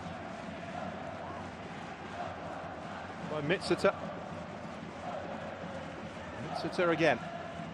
Could he be the ace in the pack, coming on fresh in the dying embers of the contest? Arslan. Pazienza. Turn initially, but Nagaki did well to get a foot in and win it back. Juncker runs into Sasaki, and they're winning the ball back as quickly as they lose it now, Sanfrecce Hiroshima. Higashi after this one. And Nakayama just about saving the corner. So Kawazura actually, who's down, touch of cramp. Stretching to try and win that last ball.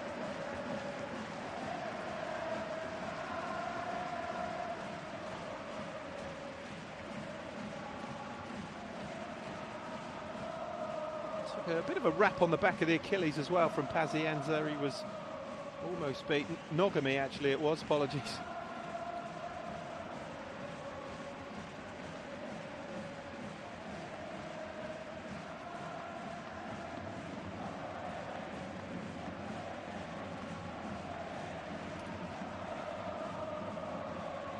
Three minutes. That's a fair bit of added on time, of course, for the cooling break. Significant injury stoppages.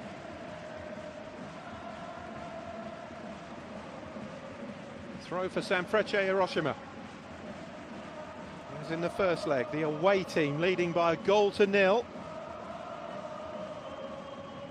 We are heading for extra time unless somebody can find a winner. This is a lovely piece of play, though. Fired across the face of goal.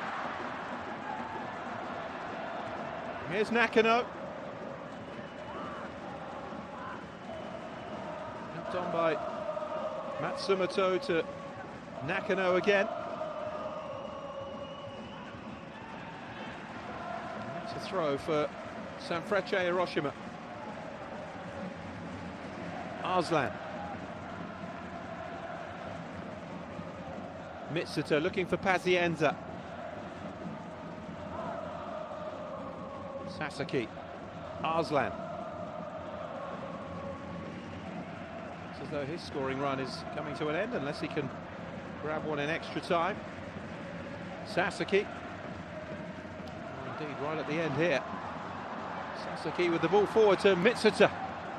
He's looked really lively since coming on. Nakajima, who's done well, whips the cross in. Langerak beats it away.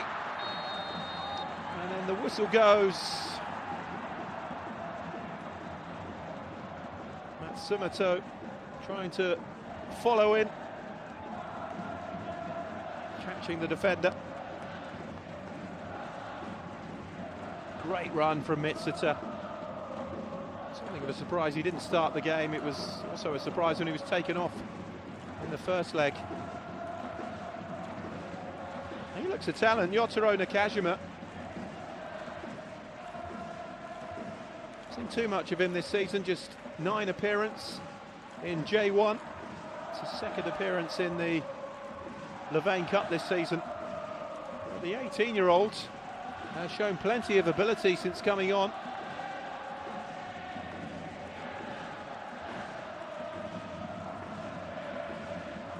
Played the last 8 minutes of the first leg, which was his Levain Cup debut.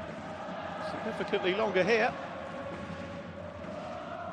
And all eyes on the 4th official to see how much time will be added on.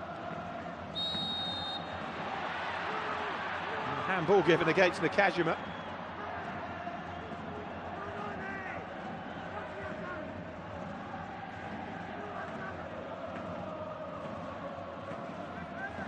It's another frustrating home day for Mikhail Skiba. 8 minutes to be added on. There is still time for either team to find a winner.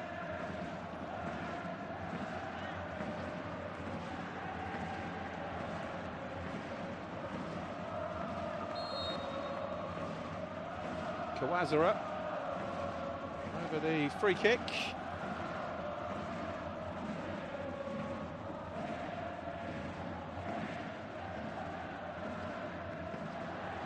Mikini beaten by Pazienza. Now Mitsuta. Nakajima, the youngster, up in support. Good running by Mitsuta. Here's Nakajima. Could he make a name for himself? Just past the post. Great performance from the teenager since coming on. And terrific stuff from Mitsuta as well, who's really come on with a point to prove. And, oh, that is inches past the post from Yotaro Nakajima.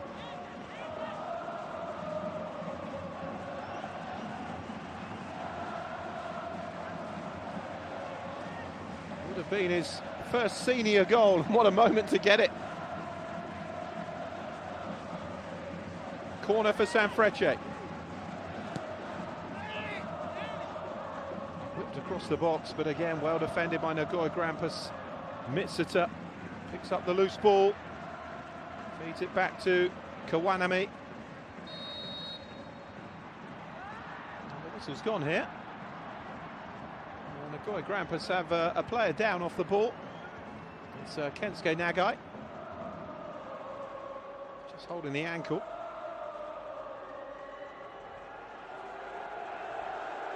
He's made his 5 changes.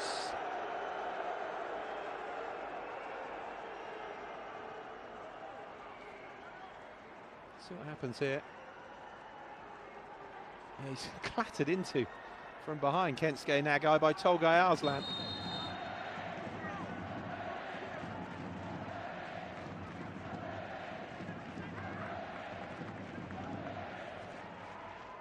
I think the referee stopped the play because he was concerned it was a head injury. It wasn't, but it will restart with a uncontested drop ball for Goro Kawanami.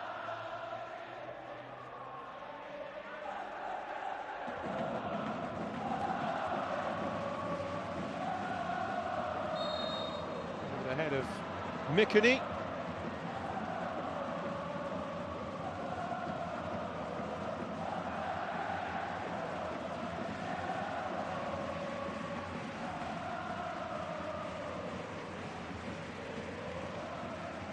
And we are inside the last 5 minutes.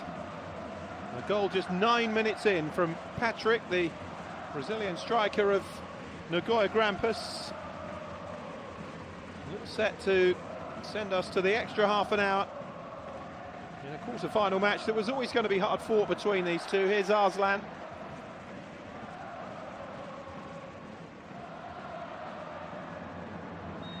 Zienza battling away for the ball.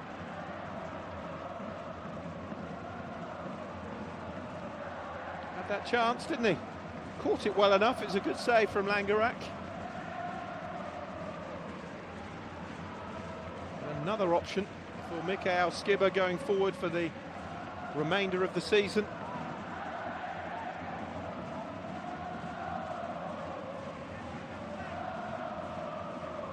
games to go in the league campaign. Will their Levain Cup campaign be continuing here?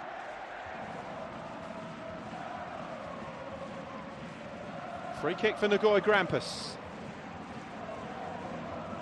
Goal for either team now, and there really will be no time to respond for the opposition. Just holding that line on the edge of the penalty area, Sanfrecce, as the ball is fed in. Nagai with the header on.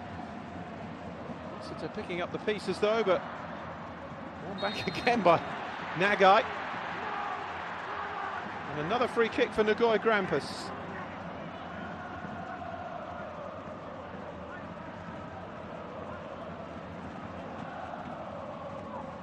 Cross swung in. Too much depth on it. Sanfrecce Hiroshima can't get it away though at the moment.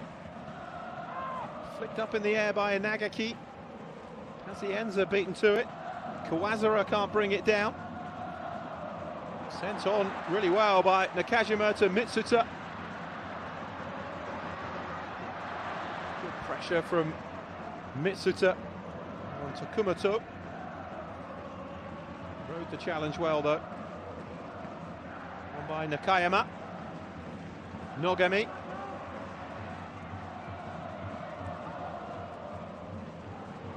Nagaki. Nagai with the flick. Cleared away by Araki. Intelligent play again from the veteran forwards.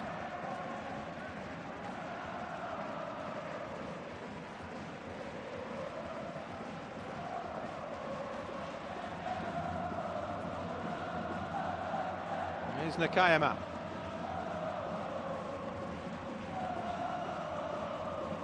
Back with Langerak.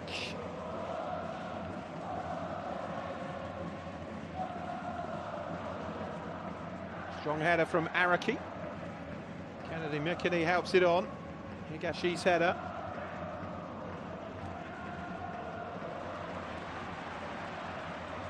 Nakajima. Higashi. Mitsuta in support.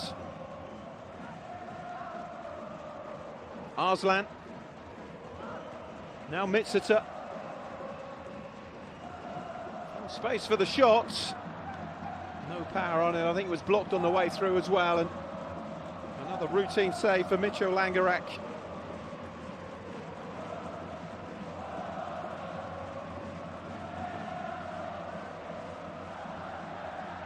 I think the general consensus was that Sanfrecce Hiroshima were on their way through after Arslan gave them a single goal lead, with the home leg still to come. An early goal from Nagoya Grampus levelling the tie, and that's where we've stayed since.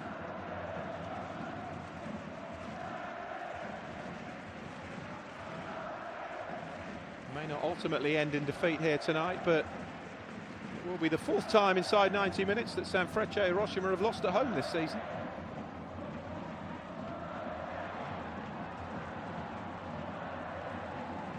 Nogami.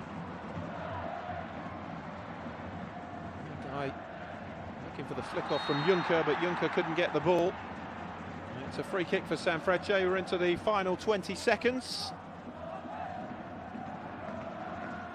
Well defended by Naoto Arai. Loves to get forward, but has to make sure that the day job is done as well in the defensive third. Araki.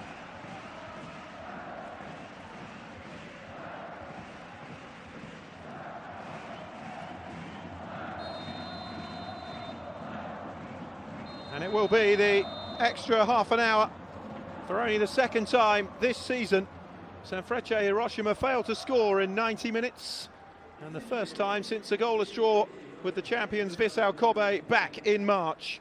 It will be extra time to settle it. If not, then we go to penalties. It's finished here. Sanfrecce Hiroshima 0, Nagoya Grampus 1, 1-1 on aggregate. And it will be extra time.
So extra time it will be then to decide this Levain Cup quarter-final.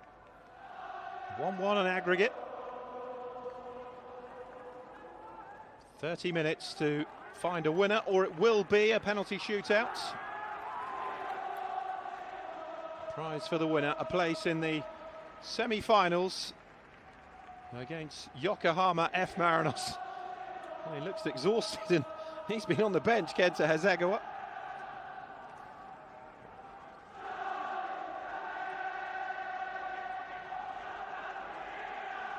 And a substitution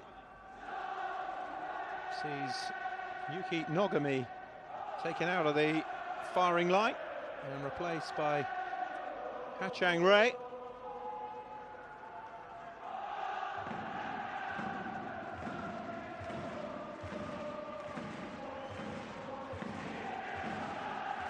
Ha-Chang Rei, the South Korean centre-back who joined the club at the start of the season from Pohang Steelers from the K-League. Played in the Asian Champions League with them last season. And it is Sanfrecce Hiroshima to start the first period of 15 minutes.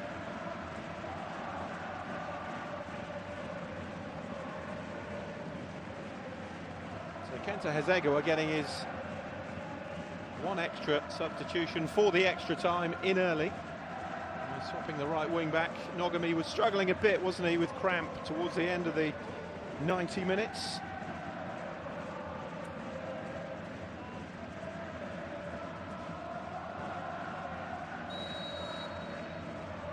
Chang Rei on, just his second appearance in the Levain Cup as the extra time period gets underway.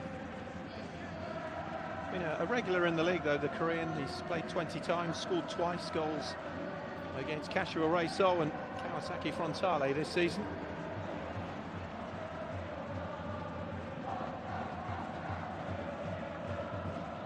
Matsumoto.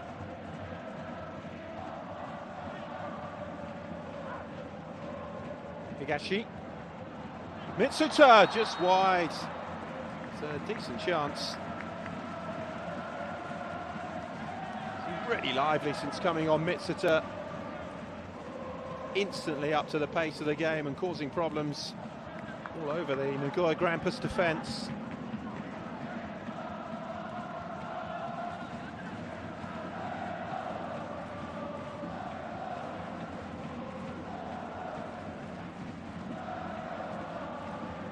Making his way into the centre, it'll be Shunki Higashi with the corner. Swung out by Higashi. Mitsuta. That was a poor touch. Unusually for Taishi Matsumoto. And it's a goal kick for Nagoya Grampus.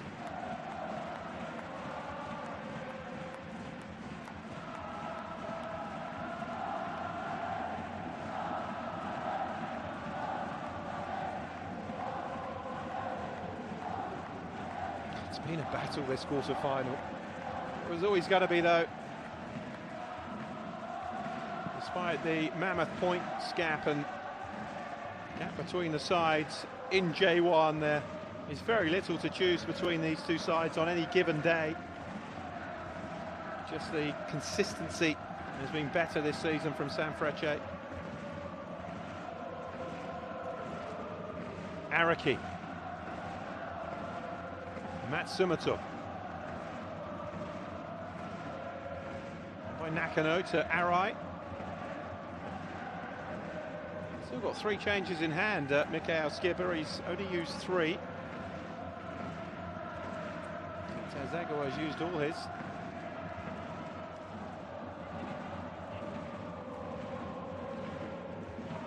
It is, of course, unless somebody takes a knock to the head.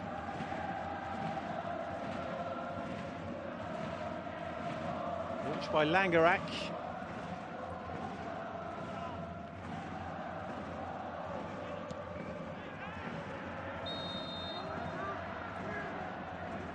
Free kick for Nagoya Grampus. And what an impact he's made as well. Yotaro Nakajima Just 18, seemed really lively.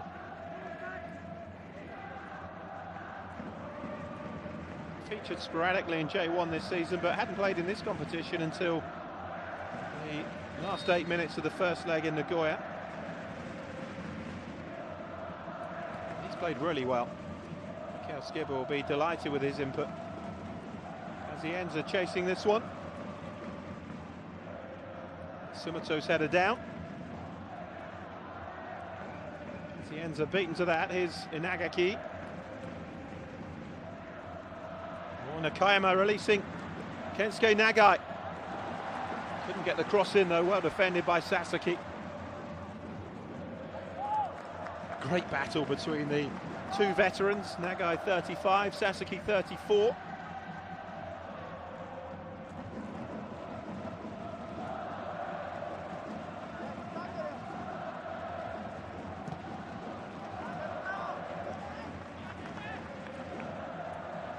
Another corner for Nagoya Grampus.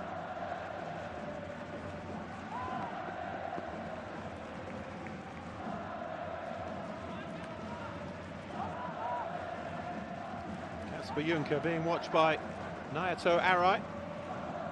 Just their second corner, Nagoya Grampus in the game.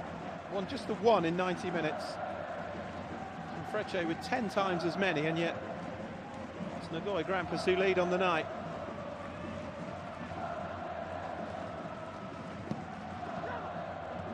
Whipped in.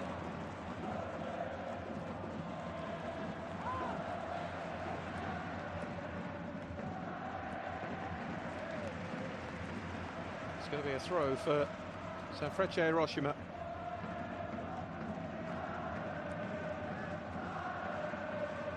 Matsumoto.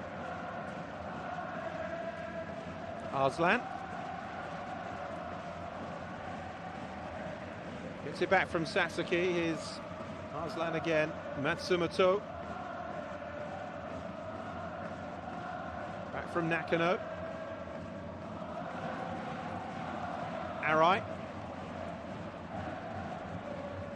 By Tokumoto. Sanfrecce have it back. Matsumoto. Touch off from Nakajima. Here's Arslan.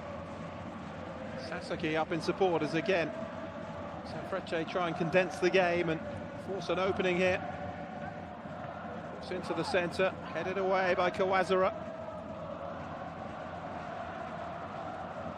Well held up by Tokumoto.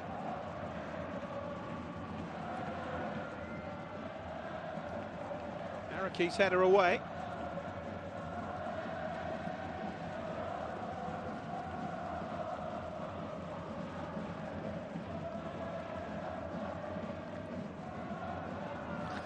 Didn't have the legs, the ball, to go out for the throw-in. That was the problem.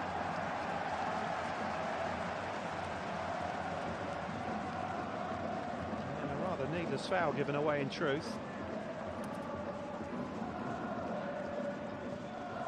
Arslan using all that experience.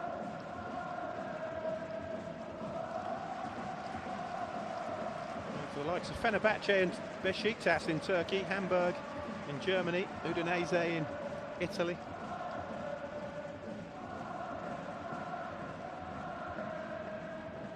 Pazienza's header. Knocked away by Nakayama. This is Araki. Pattern of the game has been the same since half-time, really. Sanfrecce Hiroshima dominating the ball. Creating a few half chances without overly troubling Michel Angarak in the Nagoya Grampus goal. His best save was from Pazienza. Higashi trying to deliver.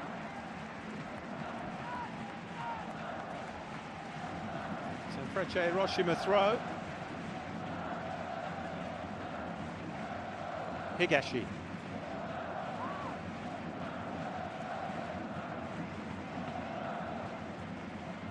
On by Araki.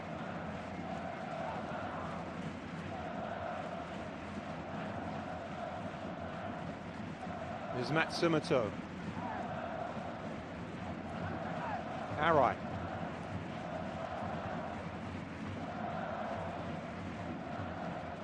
Lifted in by Matsumoto again, but all the way through to Langerak.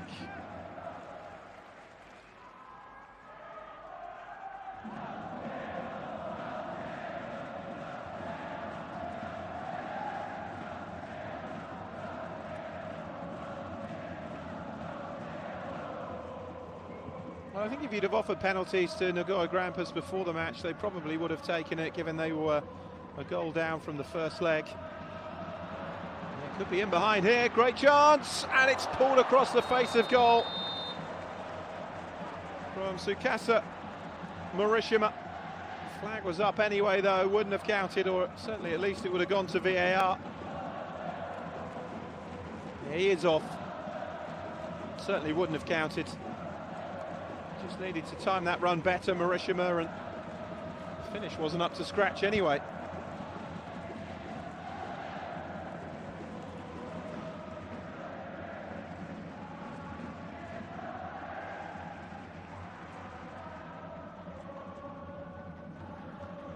Well, is there to be a match winner out there? Someone to produce that defining moment that sends their team through. Cienza was hoping it was going to be him then, but it was cut out by Ha-Chang Rei. Juncker did well to avoid a couple of challenges, and Arslan got the ball, despite the Dane feeling he was fouled. Arai.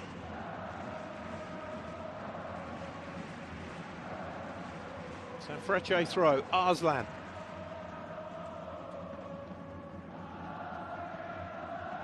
Now Matsumoto. Sasaki. Back from Higashi. 5 minutes left in the first period of extra time. It remains 1-1 on aggregate.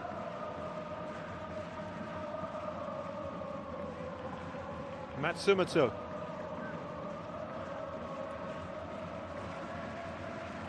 Now Arslan.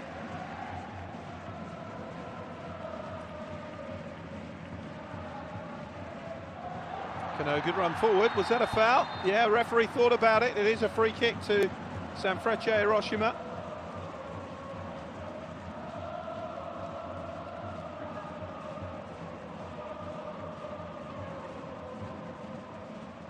Such a good player, Naoto Arai. One of the best wing-backs in J-League. Never been capped for Japan, amazingly. First season with Sanfrecce, having joined from Albirex Niigata, Cerezo Osaka before that.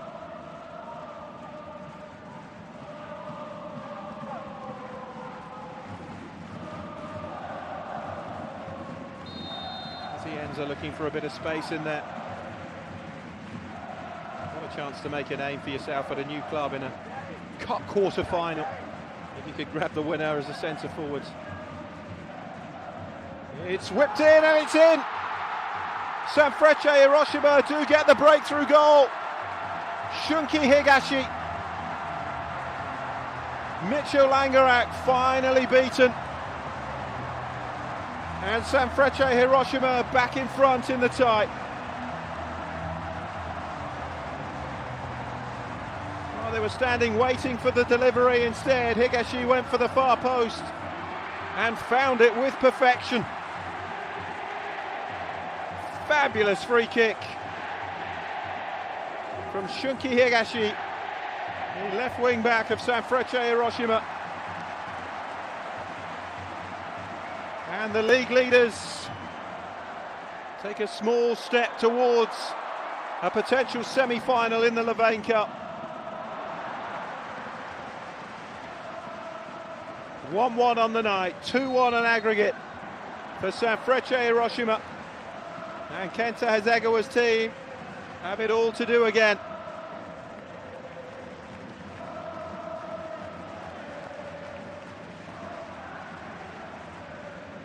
Arslan's header. Back by Nakayama. Now Sasaki.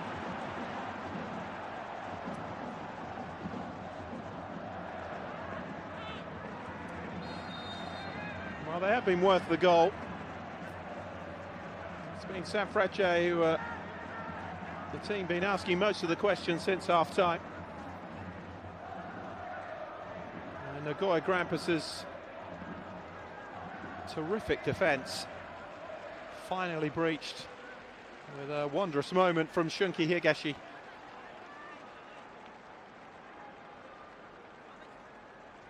Well, Arslan in some pain here. They could do without this, Sanfrecce, because he's been such a key man since coming in. Brought in July.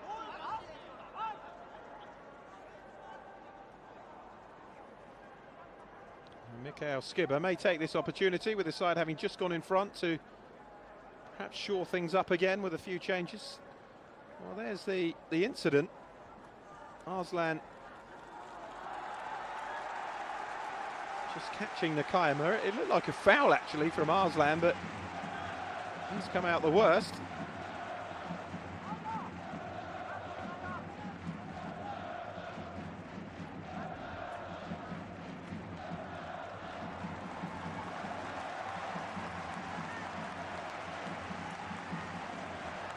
Well, he's on his feet again, which is a good sign.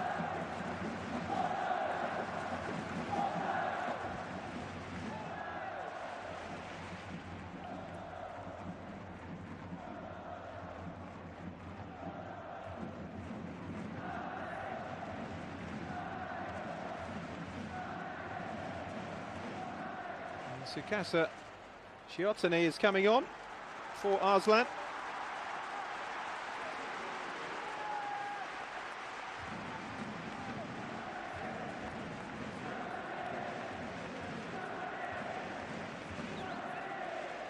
Shiotani's been a regular this season.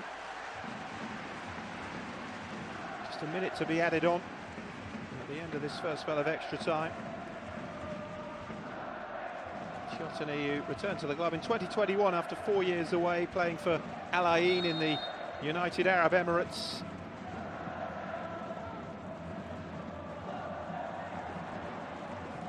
Strong header away. Back in by Tokumoto.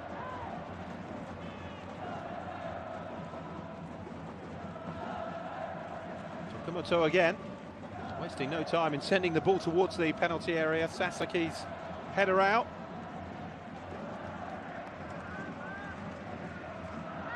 And here's Kennedy Mikini.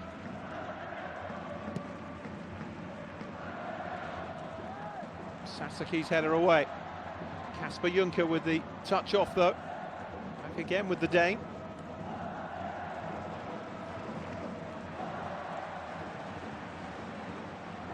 It's headed behind for a corner. We've had the extra minute in the first period. Will there be time for Nagoya Grampus to deliver this set piece?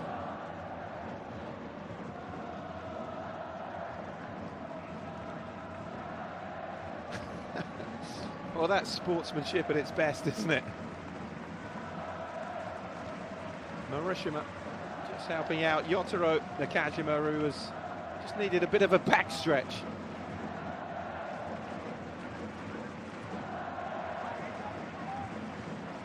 Corner for Nagoya Grampus. Surely the last chance for either team.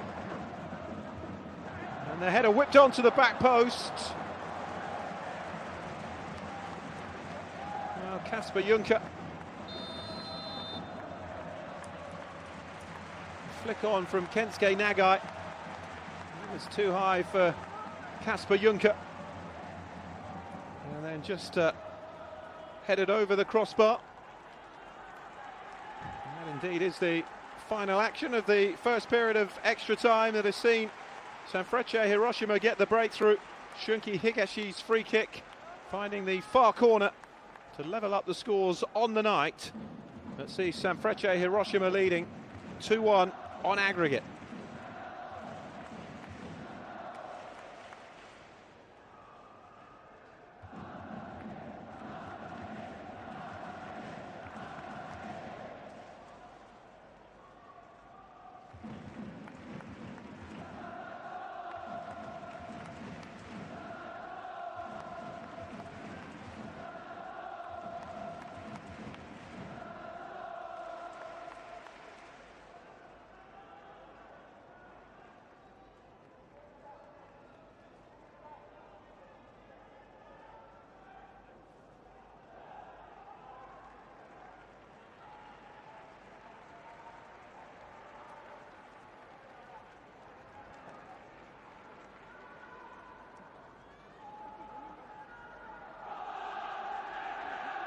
So 15 minutes for Kenta Hasegawa's side to save their season.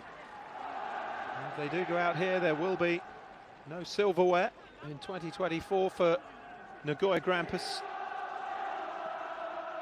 The side currently locked in mid-table in J1, 12 points off the top three, probably not going to make that up before the end of the campaign.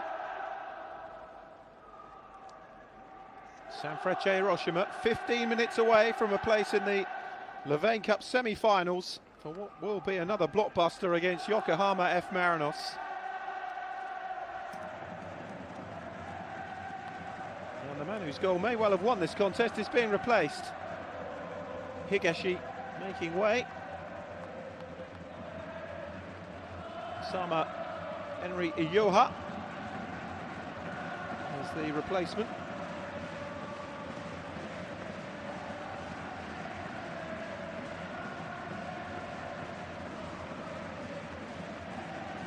Sama Iyoha, 26-year-old, capped for Japan at under-19 level during his youth days.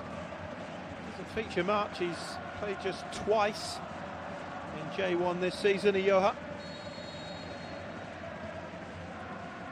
This is his first appearance in the Levain Cup this season, only the 5th of his career.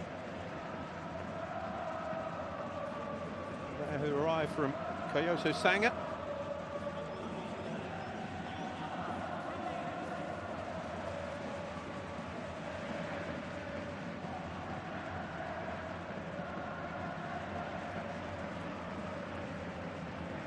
Nagoya Grampus need to find something then in this final quarter of an hour. Mikini has found the ball.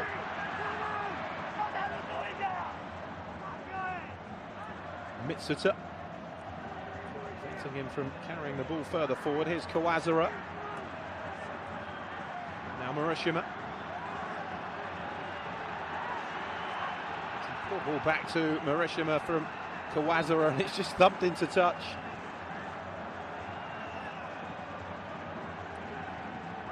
It's the youngster Nakajima who's down.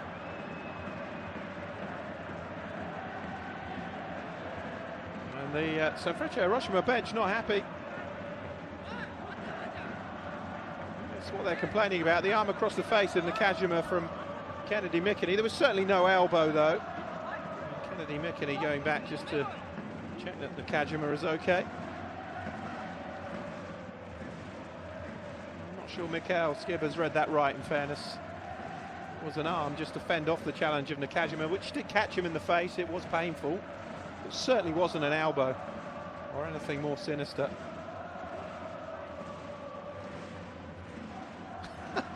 You won't convince him though.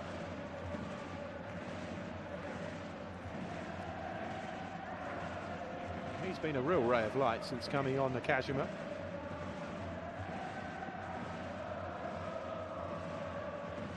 Now the officials have had enough, telling Skibber to get back inside his technical area.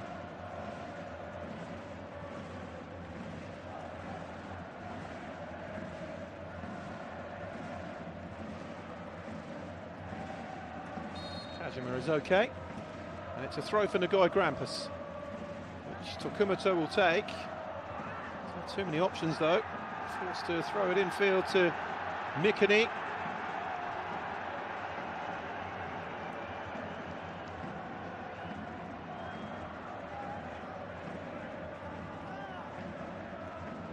Here's Kawazura.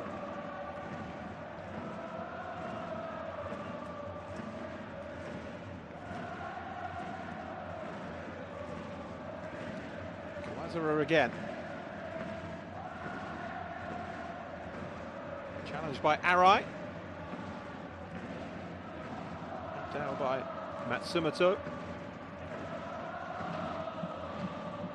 Sasaki wins the header. Nagai picks up the pieces, gets it back from Hiroshima.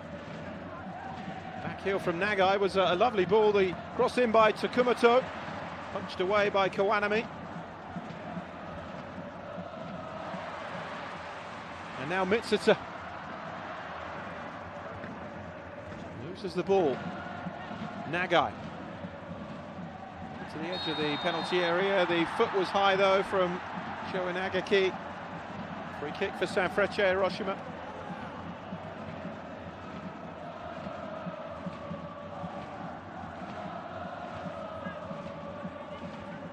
Kajima on the end of that boot as well.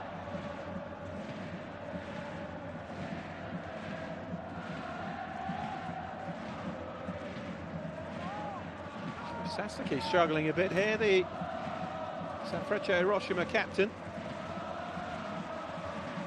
We have one more change to make. Sanfrecce Hiroshima.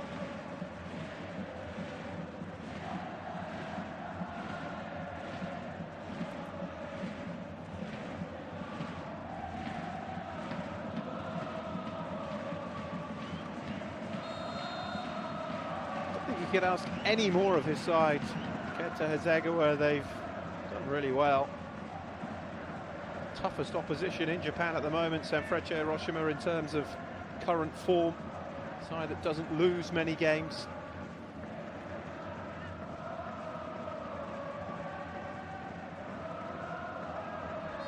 I think they have effectively come here and won twice if you're talking about 90-minute matches. Sanfrecce have found their equaliser now in extra time.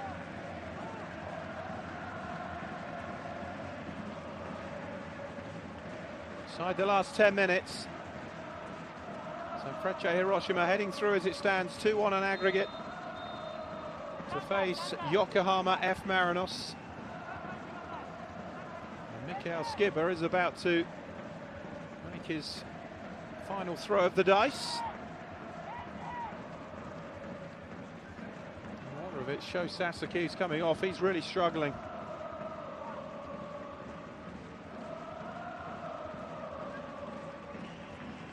The armband over to Matsumoto, who in turn handed it to Shotani. Sympathetic applause for their captain Sho Sasaki, who hobbles off.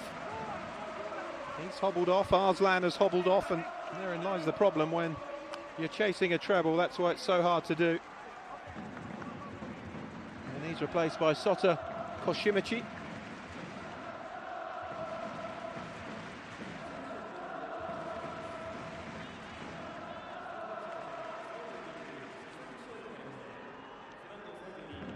Year-old Koshimichi, for his 5th appearance in the Levain Cup this season.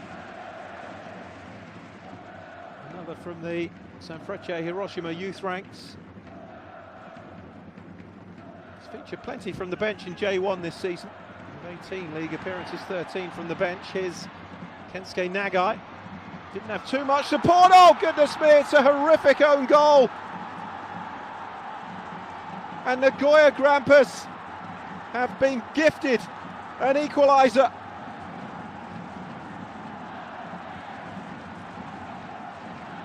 Well, they can't believe their luck, the Nagoya Grampus fans. Good work from Kensuke Nagai, drawing the mistake.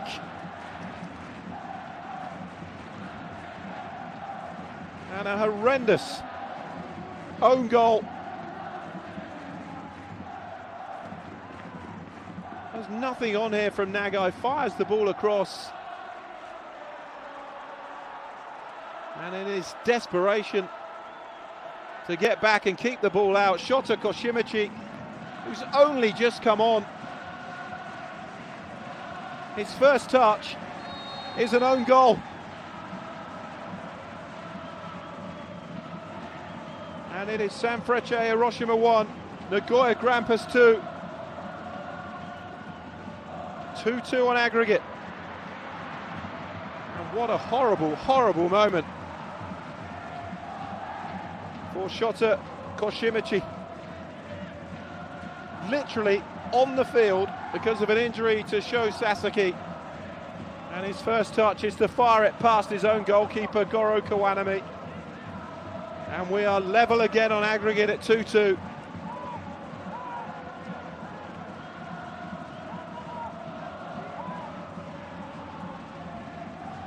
Could it yet get even better for Nagoya Grampus, who have a corner now?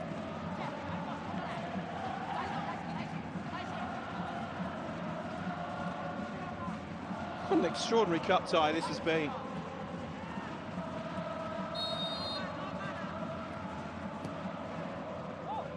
Swinging corner, punched away by Kawanami, fed back in, but off target. Good try though from Showa Nagaki.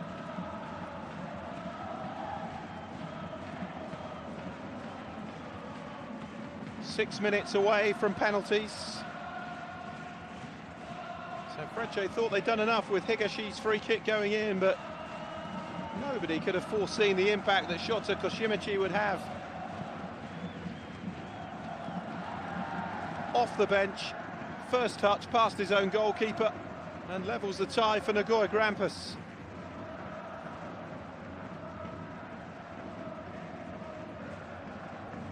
It was a lovely ball across though from Kensuke Nagai. He did have to intervene, but goodness me, got his intervention horribly wrong. Here's Nagai again. Good work again by Nagai, pulled across and into the side netting from Kasper Juncker.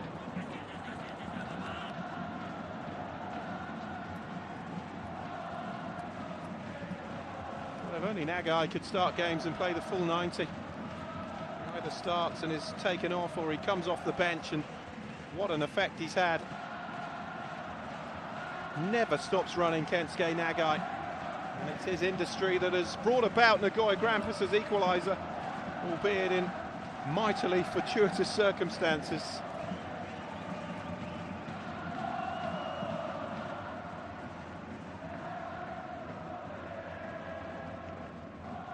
Kawazura, cleared by Araki.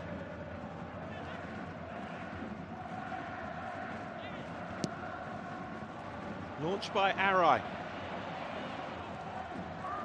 Cleared away by Mikini.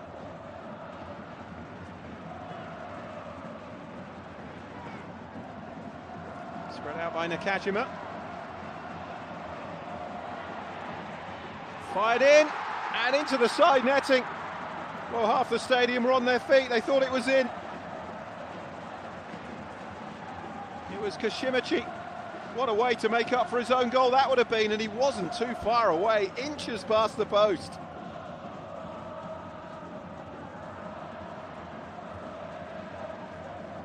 Great response by Koshimichi. Awful moment, you wouldn't wish that on anybody. To come off the bench, replace the team's captain, and then to do that within seconds. Very nearly made up for it there though. But it remains 2-2 on aggregate.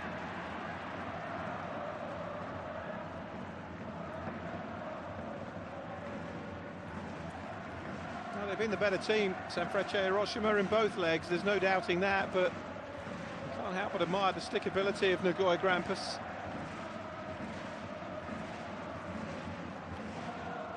Kenta Hasegawa with a personal reason, of course, to try and end Sanfrecce Hiroshima's hopes of a treble this season. Something he achieved exactly 10 years ago with Gambaro Osaka. They were a newly promoted club when he did that, having come up from J2 in the previous campaign. Sanfrecce threatening to equal his domestic treble. He's got Machida Zelvia threatening to equal the achievement of winning promotion and then winning the J1 title in their first season.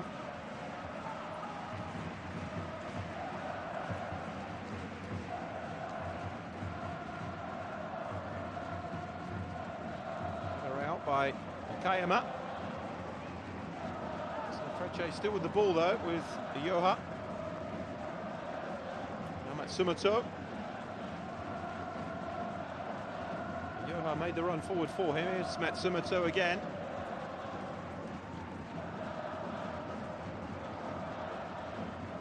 Yoha. Whipped into the penalty area and touched just past the post.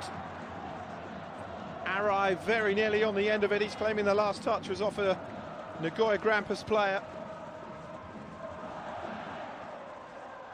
Lovely ball in from Matsumoto. Yeah, he may have a point actually. Takumoto pulled his foot away, but does Yamamoto had just caught the end of his toe there.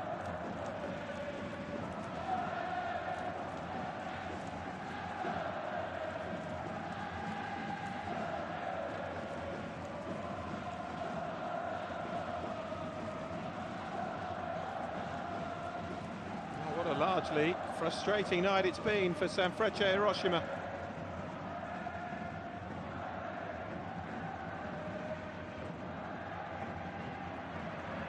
A minute away from their run of 10 straight wins coming to an end. Even if they were to equalise here, that run would finish, despite the fact they would go through in the tie.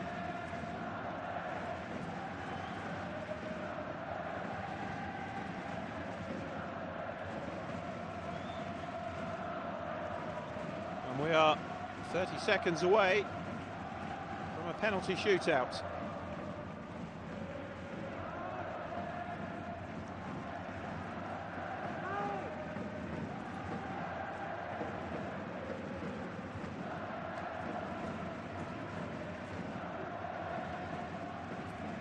Ray with the throw.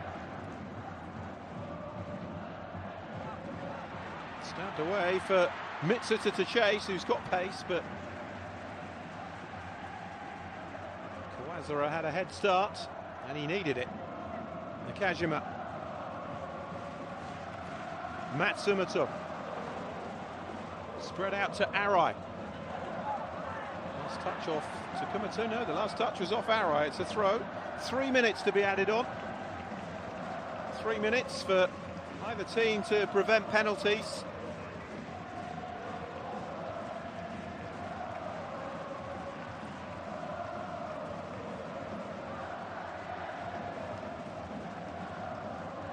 Takumato's throw.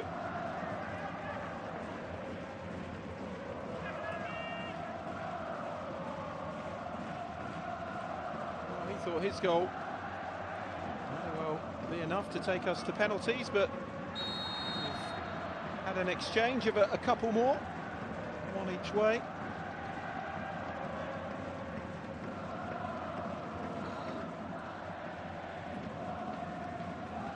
Free kick for Nagoya Grampus. Is there to be another twist in this Levain Cup quarter-final second leg? Still Yokohama F. Marinos are no closer to knowing who they'll face in the semi-final.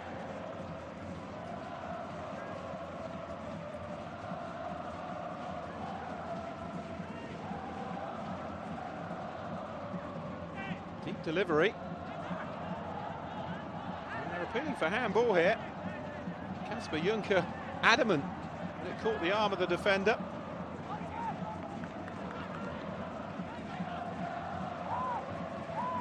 Would have been extremely harsh though, and certainly not deliberate. Let's have a look from a better angle. I mean, he knows absolutely nothing about that. He's not even looking at the ball for Shimichi. Certainly wouldn't have been his day had that been given against him. Final minute then, corner for Nagoya Grampus. Travelling fans remain hopeful. What a shocking corner that was. He took half of the pitch with him as he attempted to deliver the ball in. That's a much better ball though. Araki with the header away. A potential counter-attack stopped at source by Nagoya Grampus is Takumato. Kayama switching it out to the right side. Free kick for Nagoya Grampus. Kensuke Nagai is down, and so is Shota Kishimichi.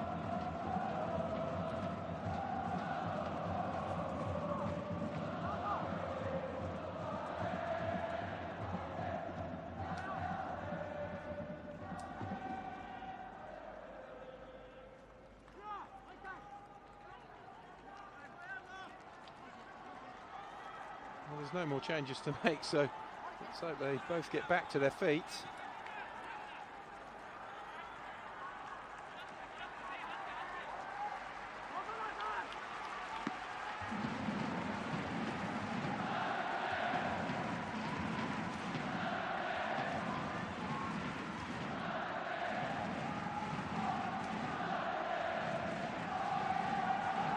Terrific performance from Kensuke Nagai from the bench.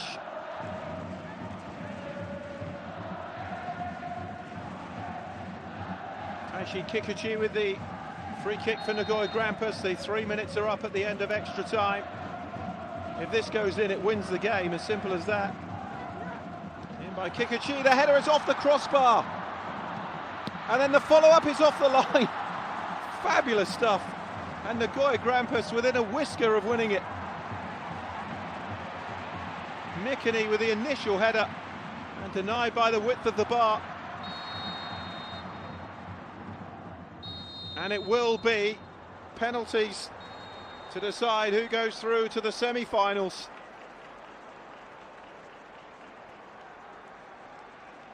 It has finished here. Sanfrecce Hiroshima 1, Nagoya Grampus 2, 2-2 on aggregate.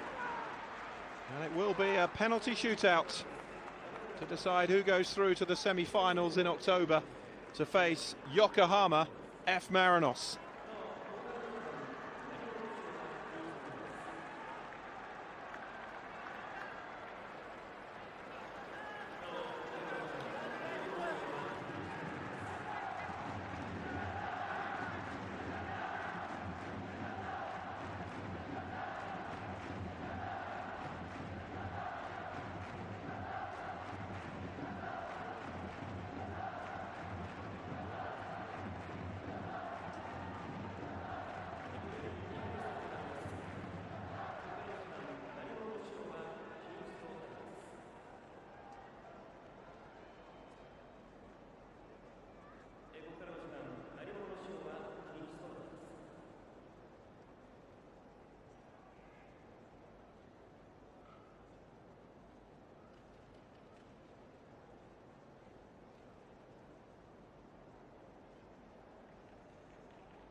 So here we go then.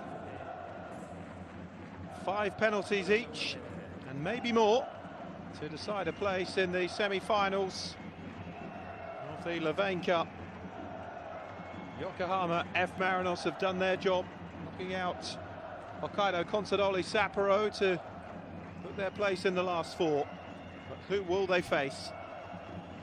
Will it be Sanfrecce Hiroshima, the 2022 winners, or Nagoya Grampus, the club who won it the previous year?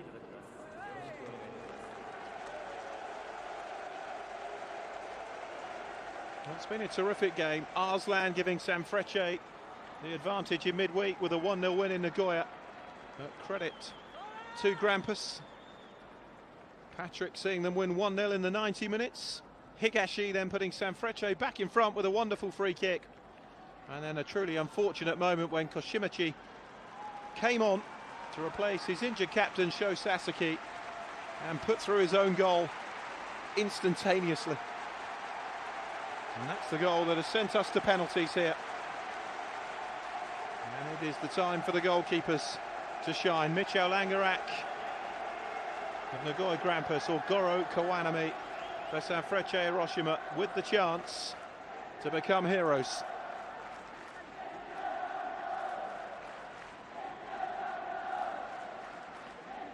And it's Sanfrecce Hiroshima who will go first. And it is the debutant, the Portuguese striker Gonçalo Pacienza, who will step up to face Michel Langerak. The one thing you will say, I suppose, is that Nagoya Grampus have their first choice goalkeeper in goal.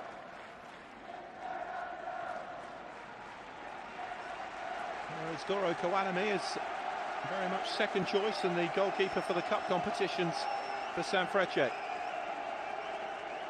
So Pacienza then to start the shootout.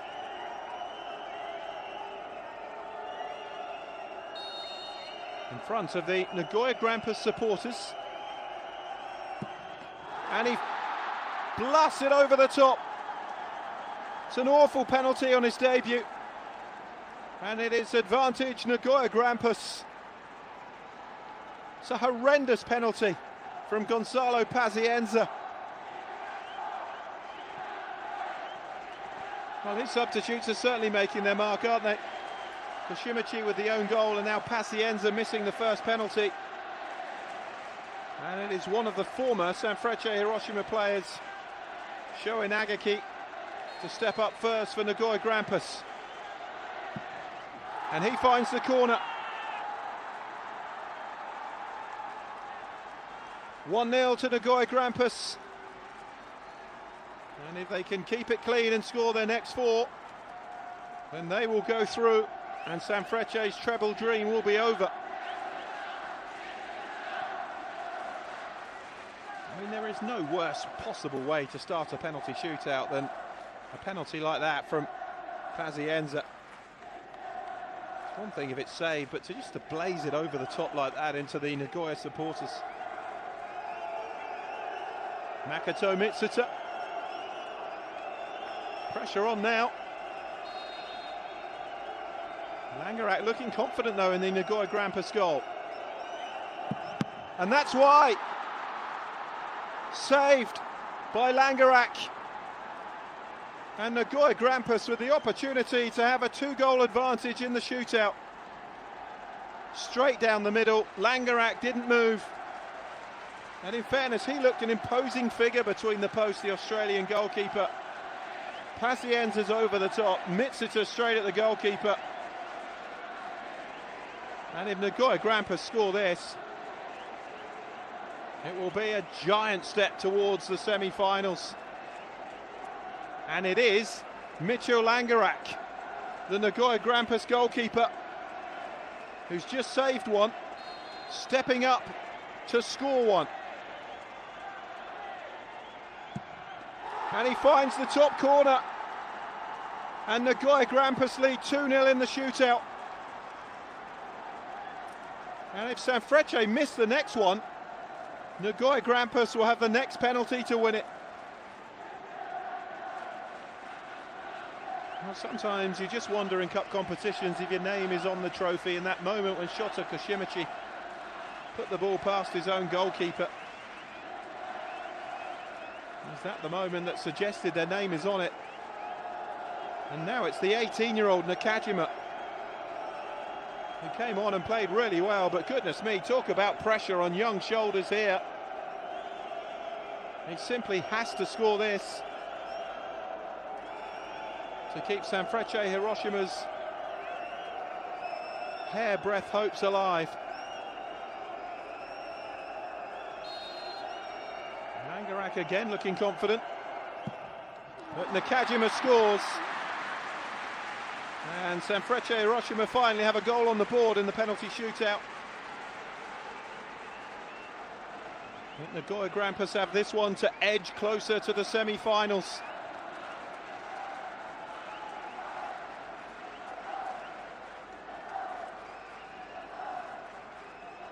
Well, Mitchell Langerak doing his bit, repairing the penalty spot for Nagoya Grampus' next penalty taker.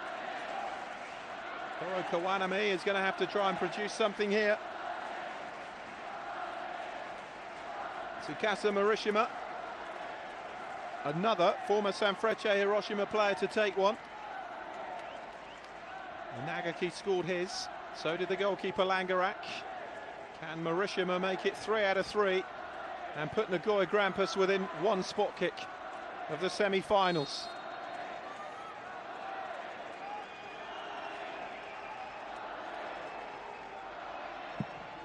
He buries it. It's 3 out of 3 for Nagoya Grampus. It is 3-1.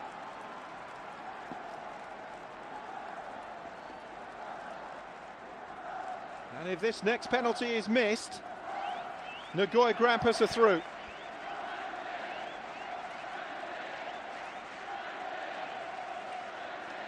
They have 4 chances to win this shootout now, Nagoya Grampus. A 3-1 lead with 2 penalties to go. And Taishi Matsumoto with penalty number 4 for Sanfrecce Hiroshima, and he has to score. Well, Nagoya Grampus are through, and the domestic treble will have gone for Sanfrecce Hiroshima. Langerak facing Matsumoto. If he keeps this out, celebration time for those Nagoya Grampus supporters behind the Australians' goal.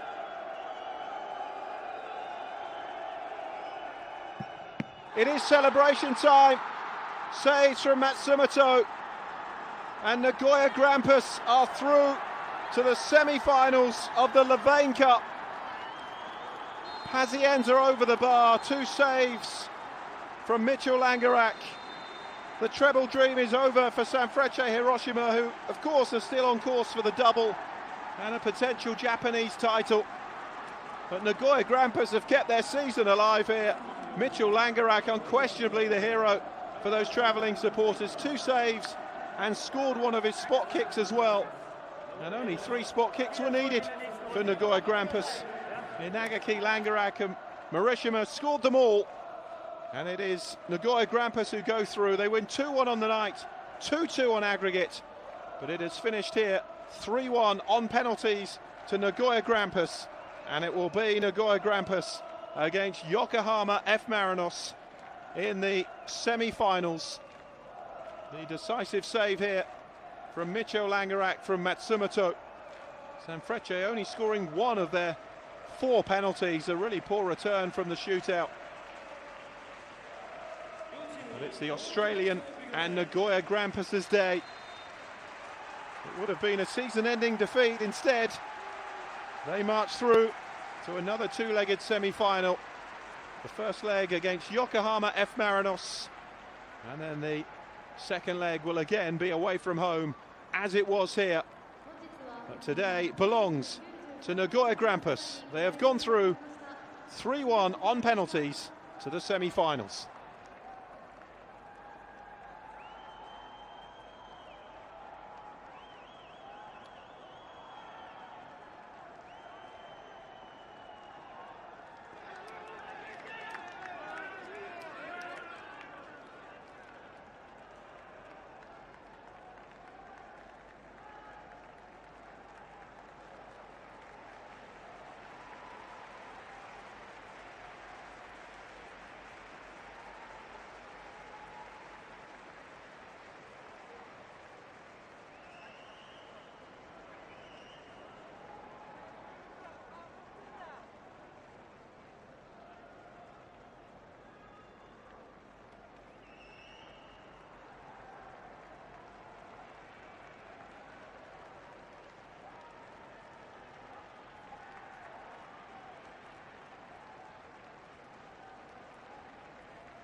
激闘を制しました。まずは今の率直なお気持ち聞かせてください。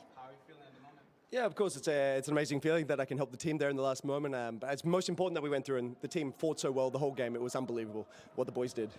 最後の最後までみんなで戦って、もちろんこうやって勝ててすごく嬉しいですし、僕自身だけではなくチーム全体で獲得することができた勝利だと思っています。PK2 人目止めて自らキッカーにもなりました。あれは志願されたんですか？ Yeah, yeah. Yeah, we spoke about it beforehand. There's no problems for me to take a penalty. Yeah, it's okay. And it was fantastic for me to make a few saves. This was really good to be able to help the team like this. はい、試合の前に、監督と、PK を蹴るんだという話も、しましたし、ああやって、セーブすることもできて、すごく嬉しいです。大事な場面で PK ストップもありましたね。Yeah, it was good. I had a bit of a plan going into it, and luckily today it sort of worked for me. I could save a few penalties, and it was a good day all round. はい、いくつか PK をああやって止めることができて、すごく良かったなと思っています。試合を通しての感想はいかがですか？ What have you got to say about the game? Yeah, it was a difficult game. I thought we fought really well. We battled, and it was a difficult game. Thankfully, we had the early goal, and we could hang on for the rest of the game. 難しい試合でしたね。ただ初めの時間帯で点を決めることができてすごく良かったなと思っています。サポーターの皆さんもランゲラク選手のために優勝したいというふうにも話しています。この大会にかける思い、最後に聞かせてください。Yeah, hopefully we can do it. We still have a few more hurdles to go before the end, but hopefully we can get it done. はい、もう数試合ありますし、うまくいけば勝てると思っています。おめでとうございました。Arigato. Thank you very much.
選手の皆さん、今笑顔でロッカーに引かれていきました。監督、今どんな思いですか？いや、よく頑張ってくれたというふうに思います。全選手なんですが PK のところではランゲラック選手落ち着いてましたね。そうですね、もう本人がもう蹴りたいという話をしてたので、あとは順番だけということで、非常にミッチが一番PK うまいんで安心して見てました。今日の指導監督、どんな思いでしたか？広島とやるとこうなるだろうと、こういう勝ち方しか多分難しいというふうに思ってましたので、本当に選手もそれを理解して粘り強く戦ってくれたというふうに思っています。少ないチャンスをものにしたいと言われてましたが、パトリック選手ゴール決めてからなかなか点が決まりませんでした。集中力高い守備でしたね。しょうがないですね。もう広島もね、当然90分で勝ちに来るということで、公式戦もずっと勝っているチームなので、もう自信を持って、その後攻勢に出てきた中で、しっかりと守備陣、前線の選手含めてしっかりと戦ってくれたというふうに思っています。延長で東選手に直接フリーキック決められてからも、そこからもでも逆転したいという気持ちがすごく伝わってきました。そうですね、その辺は本当に7月の一番落ち込んでた時期から自分たちで何とかね盛り返してという時期があって、それがこういうね、なんですかね、反骨精神というか、やられて落ち込まないというかね、そういうところにつながっているのかなというふうに思っています。サポーターの皆さんも絶対に優勝したいっていう思いが本当に伝わってきますが、監督、この大会にかける思いは。非常に多くのサポーターのねファミリーの皆さんが来てくださったので、何としてでもね勝たなきゃという思いでベンチから見守ってました。これからの大会の思いを聞かせてください。最後に。そうですね、もうどのチームもベスト4なので強いというふうに思いますので、またしっかりと準備して、まずはリーグ戦がまたすぐ再開しますので、そちらに向けて準備をしていきたいというふうに思っています。おめでとうございました。ありがとうございます。はい、ありがとうございました。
午後7時キックオフ、フィリピンのカヤ FC いろいろを迎えます。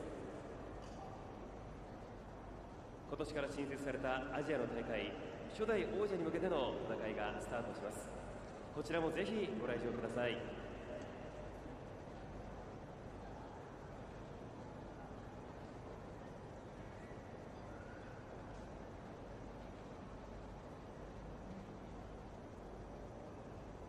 皆様本日もご声援ありがとうございました。それでは次回もここエディオンフィニッシング広島でお会いしましょう。では気をつけてお帰りください。